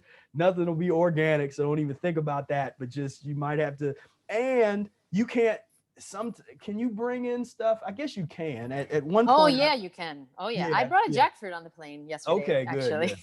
Yeah. Which is crazy. But yeah, that's a great point. The world that we live in right now, it's not convenient to be healthy, but it is absolutely doable Yeah. when you have the information, right? Yeah, no, And for we're sure. blessed to have the information. That's Yeah. why this book is so important, because it really gives you the information so you can know exactly what is going on with your health and take it into your own hands. And of course, working with Professor Spira is going to help that as well. Okay, just one more question, just last question, because I know I've taken up a lot of your time, but you said I could, so I did. If you could tell everyone in the world just one thing, what would you say? If everyone in the world would put on headphones and you could talk to them for a few minutes, what would you say? That's a good question. And think about that. If I could tell everybody in the world one thing, it would be to investigate and pursue physiological liberation, because I believe out of that can grow everything else. Whatever you're into, if you are a family person, somebody that really is dedicated to your family and raising children and helping your elders, then you achieving your own physiological liberation will give you the tools to truly help everybody in your family, raising your kids and being able to help your elders be more comfortable.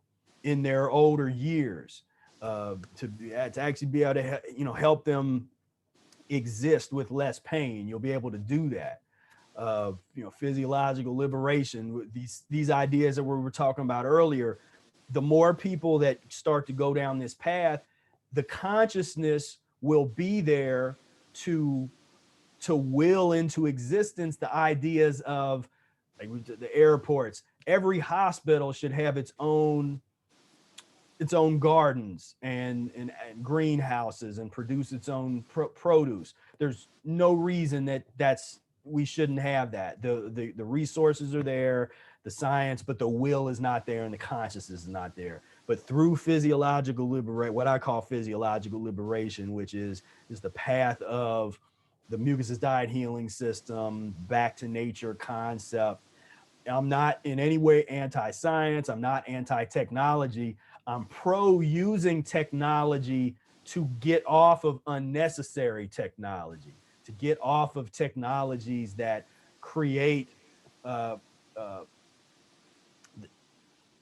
more of that weakens the human and weakens the human spirit. I'm anti those technologies, but I'm pro using. There's so much that we can do with earth ships and natural things that are much stronger, that can withstand hurricanes. We can create some earth ships that withstand hurricanes much better than these brick and mortar weird kind of constructions that we use these days. It's just so advanced. It's so much more advanced existence that we can have when we start to clean ourselves up and then combine our knowledge and our wills, to build an existence that's just on such a higher level. And I've really adopted that. I do have a lot of hope for the future, and I see that. I think that this will happen, but we got to think generationally, which is incredibly hard for most people to do. I notice when I start talking like this, because a lot of people, they're very fixated on themselves and, well, how long is it going to take for me to be mucus free? And what can, I want to be a fruitarian. I want to me, I. I'm interested in people's bloodlines. So I'm interested in, because if you want to have a serious conversation about transforming the human race and doing so, creating a human race that does not understand what disease is, we're not going to do that in one generation. And where we're coming from, we're like the janitors trying to clean all this stuff up. And we're just getting the ball rolling. But if you have a child and you raise them on the mucusless diet healing system, and then they have children and they raise those children on the mucusless diet healing system, now when you talk 2 to 3 generations deep, now we can start to have serious conversations about a total different human experience, a human experience that is devoid of the pain and suffering that has become normalized in our current situation. And so that's where I'm at. But for me, physiological liberation connects to all of that larger vision, that Arnold Ehret put out of humans getting back to nature in terms of what they're eating, and learning how to live and being content living, because that's part of the transition too. We have to learn to be content and enjoy the pleasures of the earth. Right now in our current consciousness and in the stimulation, when you're eating a lot of pus and mucus, that changes your desires, that alters and kind of obstructs what you want to do. And my example I always give to that is, before I started practicing the mucusless diet, you might find me I would instigate fights. Most people didn't want to fight me because I was real big, but I would be in these environments that is, young people, there's older people there too, but bars and clubs and dance clubs and that kind of stuff. And my personality was, I like like seeing fights. I like being in that environment and, you know, see people. You know, there was a dude that that broke my windshield. You know, he was in a fight and he came up and he like broke his hand hitting my windshield because he was drunk. I got a bunch of stories like that. Wow. When I started practicing the mucusless diet healing system, all of a sudden it was like I changed my reality to such an extent where I no longer was in those environments. I didn't enjoy that anymore. You know, I didn't want, like, I got no pleasure. So within, so without, that wasn't you anymore. It just like, yeah, it's not these environments, the clubs and this and the fights and all of that stuff. That was all fueled based on bacon and eggs and steak and McDonald's and Burger King. Once I took that out of there, I want peace. You know, I enjoy and appreciate peace and tranquility. And it's one thing to say that, and there's a number of people to say that, but when you're hopped up and stimulated on such a profoundly dangerous drug as pus and mucus forming foods, and especially the pus, the meat and the dairy, when you're eating this stuff, of course you want to smoke with that. You're gonna, you know, people, you know, it all goes together, smoking and drinking, whatever it is, just whether it's tobacco or weed or whatever. We're in this epidemic, and they don't even talk about it anymore, of just hundreds and hundreds of people dying of overdoses. I'm in a state in Ohio where I'd have to look up the statistics, but it was insane. I mean, and we're talking about people, middle class, supposed to be well-to-do people that have resources and money, and they're dying daily of like heroin overdoses and meth, amphetamine, and this kind of stuff. This is what happens when you divorce yourself from nature and it becomes normalized. It becomes just part of the human experience because we're so sick. When you start to clean yourself out, and that's what you talk about, lemon juice and distilled water enemas, combination salads, judicious use of eating fruit, the cooked fruit, and whatever it is, when you start to transform your body and go down that road, you take yourself out of all of those other equations and that type of chaos. You take yourself out of the heroin chaos and the cocaine and then a lot of us, you know, I always encourage people to not smoke weed. And oh my goodness. Yeah, I saw your video. Yeah. That's always like, and for me, I don't even understand why it's I mean, I do, but it still surprises me that it's such a controversial stance. Yeah. Like, come on, live up to your stereotype. You got dreadlocks. You're supposed to be leading people smoking. And I'm telling people not to smoke. Why would you want neurotoxicity in your system? It's not good. Why would you think that's good for you? And to put smoke into your lungs, we talked about the importance of breath. There's no logic there, but when people get mad about it, you start to see that addiction, the addiction to stimulants. I mean, we you know, I understand that's a depressant. We put anything that's going to alter your mood in an unnatural kind of way, whether it's herbs or whatever it is, it's a stimulant. You know, it's something, you're putting something foreign into your body, and the chemistry involved is, you know, is causing some kind of reaction, whether it causes, you know, various things in your brain to secrete certain elements and chemistry and whatever is happening. It's outside of the scope of breathing in oxygen, exhaling oxygen, you know. And so when you start putting these things in that create these dopamine spikes that are unnatural, then there's always going to be a price to pay with that. So yeah, you can smoke if you want to, and you can get into all that, but don't wonder why you're hungry all the time. Don't wonder why it's hard for you to get the motivation to do certain things, or to do, you know, or later on, if you start to have issues with various, you know, thyroid issue or other endocrine gland issues, or don't be don't wonder why, you know, don't Yeah, pick your heart. You know, it's hard to quit, but it's yeah, hard to suffer. So pick your heart. Yeah, you know. yeah, exactly. Totally agree. Exactly. Wow, that was really well said. Thank you so much. So if you'd like to learn more information, you can visit mucusfreelife.com. You can sign up for the Mucus Free Life Insiders Club and get 3 free gift downloads. You can get unlimited Mucus Free Life book bundle for a very low price. And also you can enroll in the Mucusless Diet Healing System e-course on your website.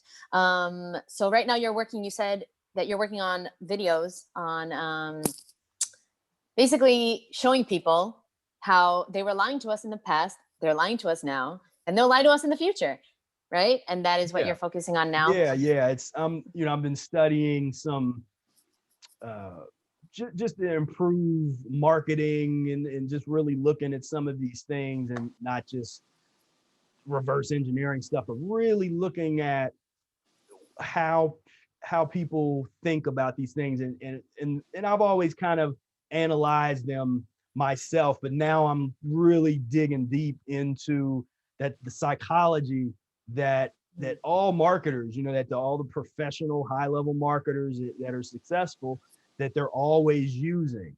And one of them is, you know, you got to identify what some of them call false beliefs, which is it's for any product. So if you're trying to sell a can of grape juice, then okay, well, what are the false beliefs that prevent anybody that might buy it to not buy it? And so maybe one of the and so a false belief isn't false in the sense that it's always wrong. It's just, as a marketer, you have to address that false belief. So you might Before have, they have it, before they yeah, even before think. they have it. Yeah. So maybe if it's like a store-bought juice, well, a good one from the old days is back in the 90s when they would have these commercials and they would try to make it as if it's a big deal that it's 20% juice. And you can find these and they'll be like, juice, and now 20% juice. Wow. You know, and they literally would sell you on fake juice that was like called something like, you know, juicy juice or some of these, it'd be just total fake juice that would have 20% and they would sell it based on Oh my God. real juice in it, you know. And so that's that's Yeah. an example of that. So with the mucusless diet Amazing. healing system, one of the huge false beliefs is that it's not scientific. So my approach is going to be to first kind of dispel this myth of scientific, you know, scientism, to the extent where it's an easy grab for marketers because people have been conditioned, really, especially since the 1930s. There is a history to this, but especially since the 1930s, the nutrition concept, that it was almost like in cahoots with the government, the medical industry, the nutritional industry, meat and dairy industry. It all came together, and you start to have this real deep orientation based on nutrition theories. And so I got a video on my channel where I go back, I look at old ads from like white bread ads from the 1950s and 60s. And the way that they sell that white bread is in a way where if you are a mother, it would feel like you are harming your child by not giving them this white bread, because they will not get enough iron. It's fortified with this calcium and all these vitamins. If you're not giving your child white bread, then you're not a real mother. I mean, that's literally the way that they sold white bread. Very obviously for us, incredibly unethical, but they were able to use scientism and that orientation that has developed over generations, that, again, that fear of, like you were talking about earlier, B12 and this and that. It's the fear that you're not going to get what you need. And they've been very masterful at being able to do that. And that's why it's so hard to have those conversations with people, because it's a deep orientation that people learn, because it's kind of like, okay, well, when people start talking like that, well, it's not scientific. Well, how would you know? You're not, are you studying all of the the academically, all the academic journals and are you comparing, doing your own comparative analysis of the various studies? People don't, they're not looking at it like that. And what a lot of other marketers do, they'll isolate one study. It could be a total outlier study, but they write an article about it as like, a study has shown that such and such and such. That's one study. Who cares? That's not scientific at all. A study. And so one, even if it was real, one. Yeah, even if it's real, it's just one. It's like, who cares? So what I try to do is first, address the problematic nature of trying to think about diet in the sense of science at all. Because if it was real science, then there would not need to be any deviation at all. But the truth of the matter is, everybody's body is different. Everybody's if there's some people, if they were to eat what I eat every day, they would get very sick, and some people might not make it. Now we know how to explain it in terms of obstruction and elimination, but they don't have that paradigm over there. And so they're trying to quantify everything with, a certain number of calories, or if you weigh this much, then you do this much calorie, you need this much, this and this. It's all this quantifiable stuff that does not work in the real world, in most people's day-to-day life. So I like to reformat and frame that entire discussion in terms of art, diet, and what you choose to eat within the context of your lifestyle is an art form.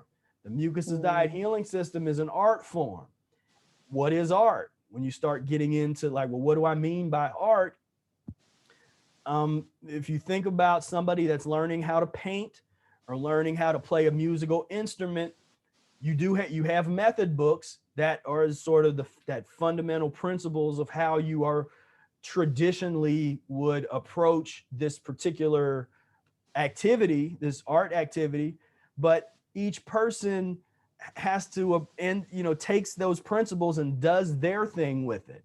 Because if I'm a trombone player, and I can teach the principles of playing the trombone to a student, but that student's going to do it a little different than me, because their arm is not the same exact length. They're not the same height. They're the way that they're breathe, their how their lips are constructed might be a little different. So their embouchure will be constructed differently. So so the principles are the same. The principle of the embouchure, that regardless of the construction of your lips, you're going to have to develop an embouchure to play a wind instrument. That's a principle. But the way you go about that and the way that it ends up being, that's going to be a little different. If somebody has really thin lips, then you might even have you would buy a different size mouthpiece. And so that's just an example from the music world, but the same thing applies if you're learning how to paint. Everybody, some people are right-handed, some people left-handed, some people might be right-handed but paint left-handed. That's art. That's what I love about it. It's because it's not the same. It's not cookie cutter.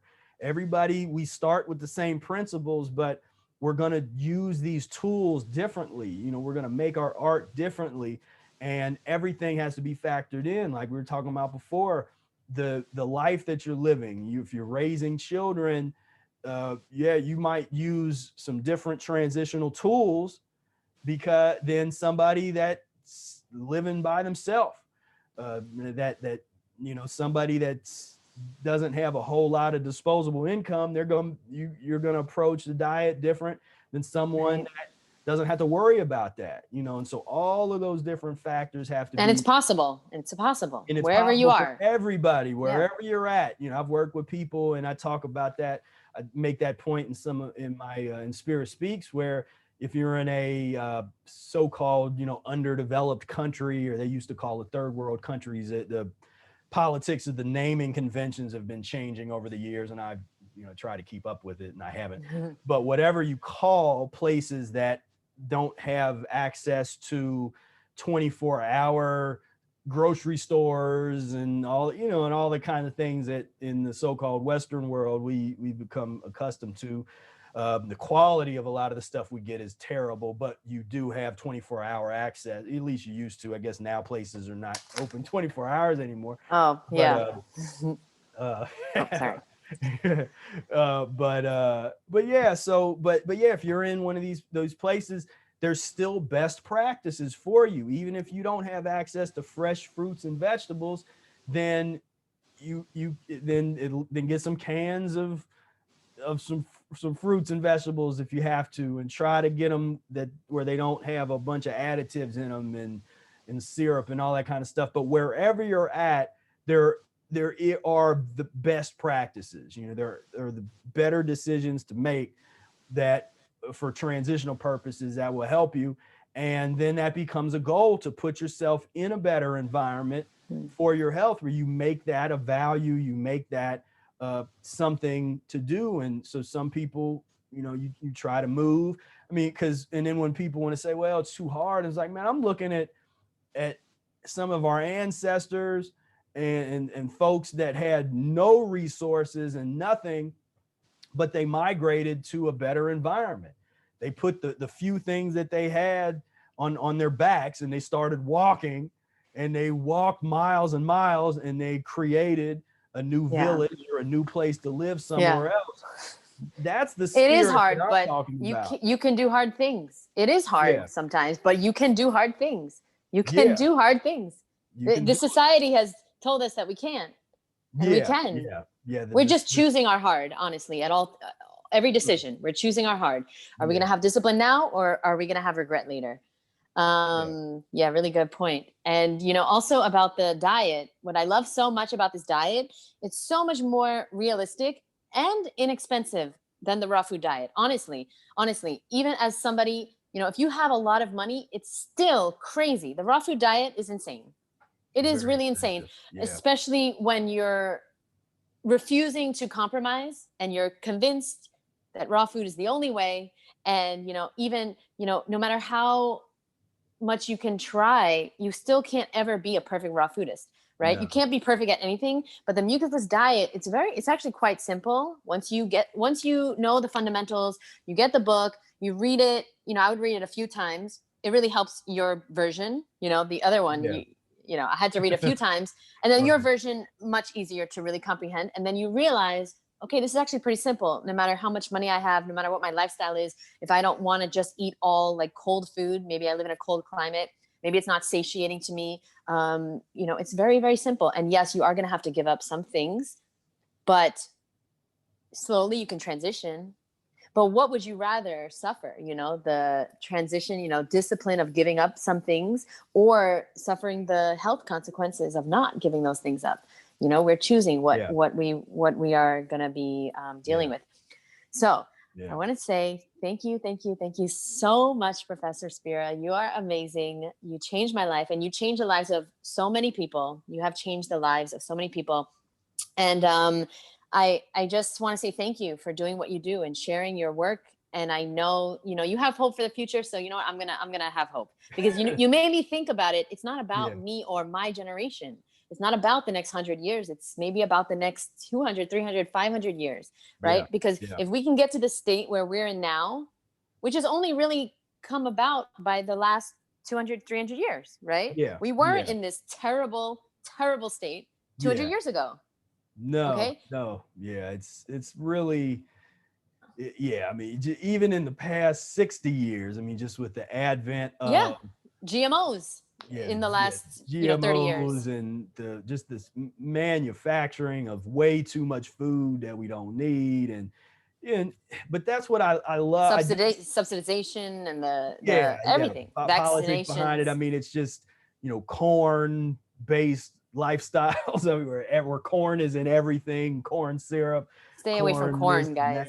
You know, but that's where I do encourage people to study history, to expand your mind, and to really, because we don't, the history that humans talk about is so small I mean, it's like 10,000, the past 10,000 years is what most people will talk about. And most people won't even go 10,000 years. They'll really just deal with like the past I 4,000 was just gonna years at say, most. And which is nothing. That's the but we've been blink here of an billions. eye. We've been here billions, maybe, Yes. right? It depends on what you Yeah. believe.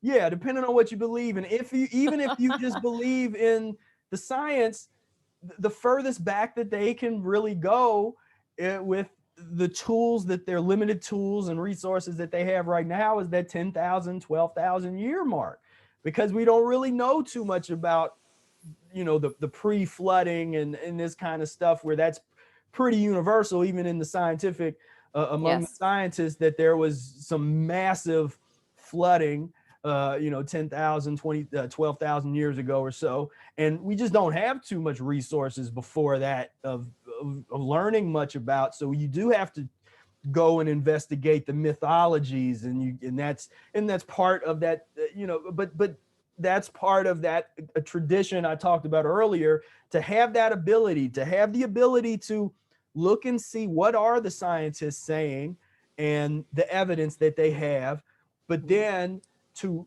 analyze and look into some of these stories, and the mythologies, and say, well, what does that mean? Where you have, whether it's the Greek and which all goes back to the Egyptian mythologies, and you start looking at that, and you're looking at these certain archetypes that tend to happen over and over again, where you have immortal beings or godlike beings that don't die unless it's very extreme circumstances, or you have to decapitate them and keep them away from their body for 3 days, or they won't die. I mean, and these are just common stories that that you can look up, and that interests me, I'm also interested in some of the modern day variations, because there's a lot of modern day, whether you're in, if the comic book world, and some of these movies and stuff and things that the kids are watching,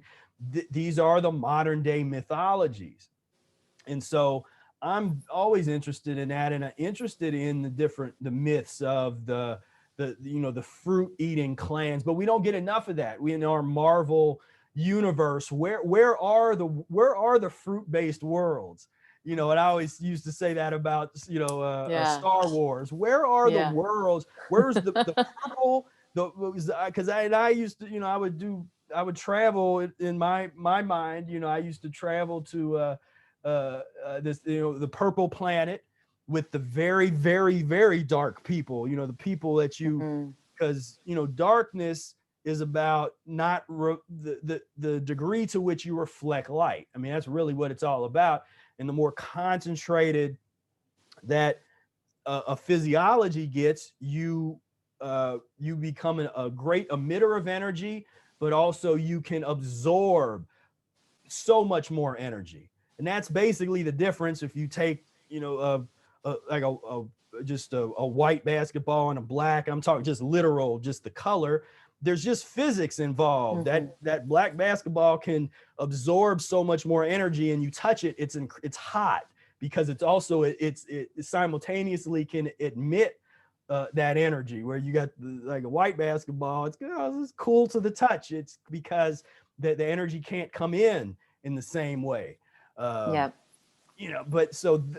that's the other stuff I'm working on, that's more long-term projects, is the mythologies that reflect our consciousness and our level, because that is such an unexplored realm, and we should have our own little comic strips and movies that reflect that talk of the eras of the races of humans that ate nothing but fruit for generations and generations, or heaven forfend, the humans that just breathe nothing but air. That's all stuff that we can deal with within the realm of fantasy and mythology, and within that framework, it would be totally fine to explore these ideas. without somebody saying, is that your belief? Do you, oh, you know, where you try to push that immediately, on me? yeah, that's not scientific. It's like, no, just so you believe in Superman and the Flash and that. It's like, no, these are mythologies, but Yes. there's always some kind of memory that these things are connecting to in our psyche, you know, and that gets more philosophical, but that's part of the fun. And that's, you know, and so that's how I see through all of the different mediums, that's how we're going to transform humanity. You know, Wow. but it starts with changing the diet, because then that starts to awaken the creativity and the consciousness to start, like what I'm talking about, just to think to where, for me, it makes absolutely no sense for a sanctuary of healing that we call hospitals to not grow their own fruits and vegetables on site. It makes no sense. But that consciousness would not have come if it wasn't for me cleaning myself up and going in that direction. So the more of us there are that's doing that, it's going to start to raise the consciousness, just as like you said before, with starting to see the word vegan pop up, you know, that there is a consciousness for that. Yes, yes. And as marketers are able to monetize it, you see it.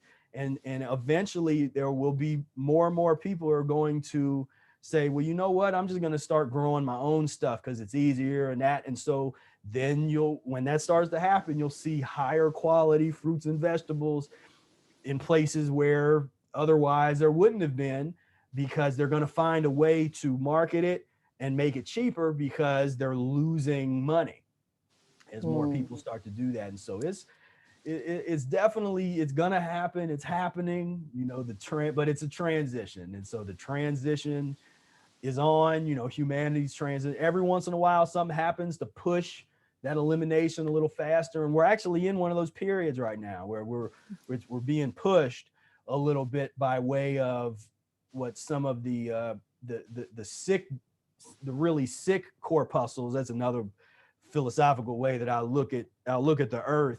And you get on like Google Earth or something, and you go down and you see humans walking around, and it's like little blood corpuscles on the tissue of the earth.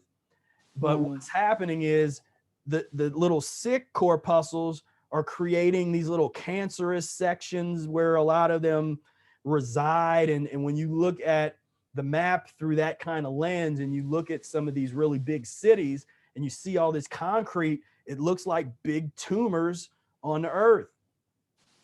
And we still have the veins that we create, which are just supposed to be paths, because the animals create that. If you can go into any woods and you can find the natural paths that the animals create, and that's what native peoples used to do. You know, they get the paths, create their paths based on the animals' paths.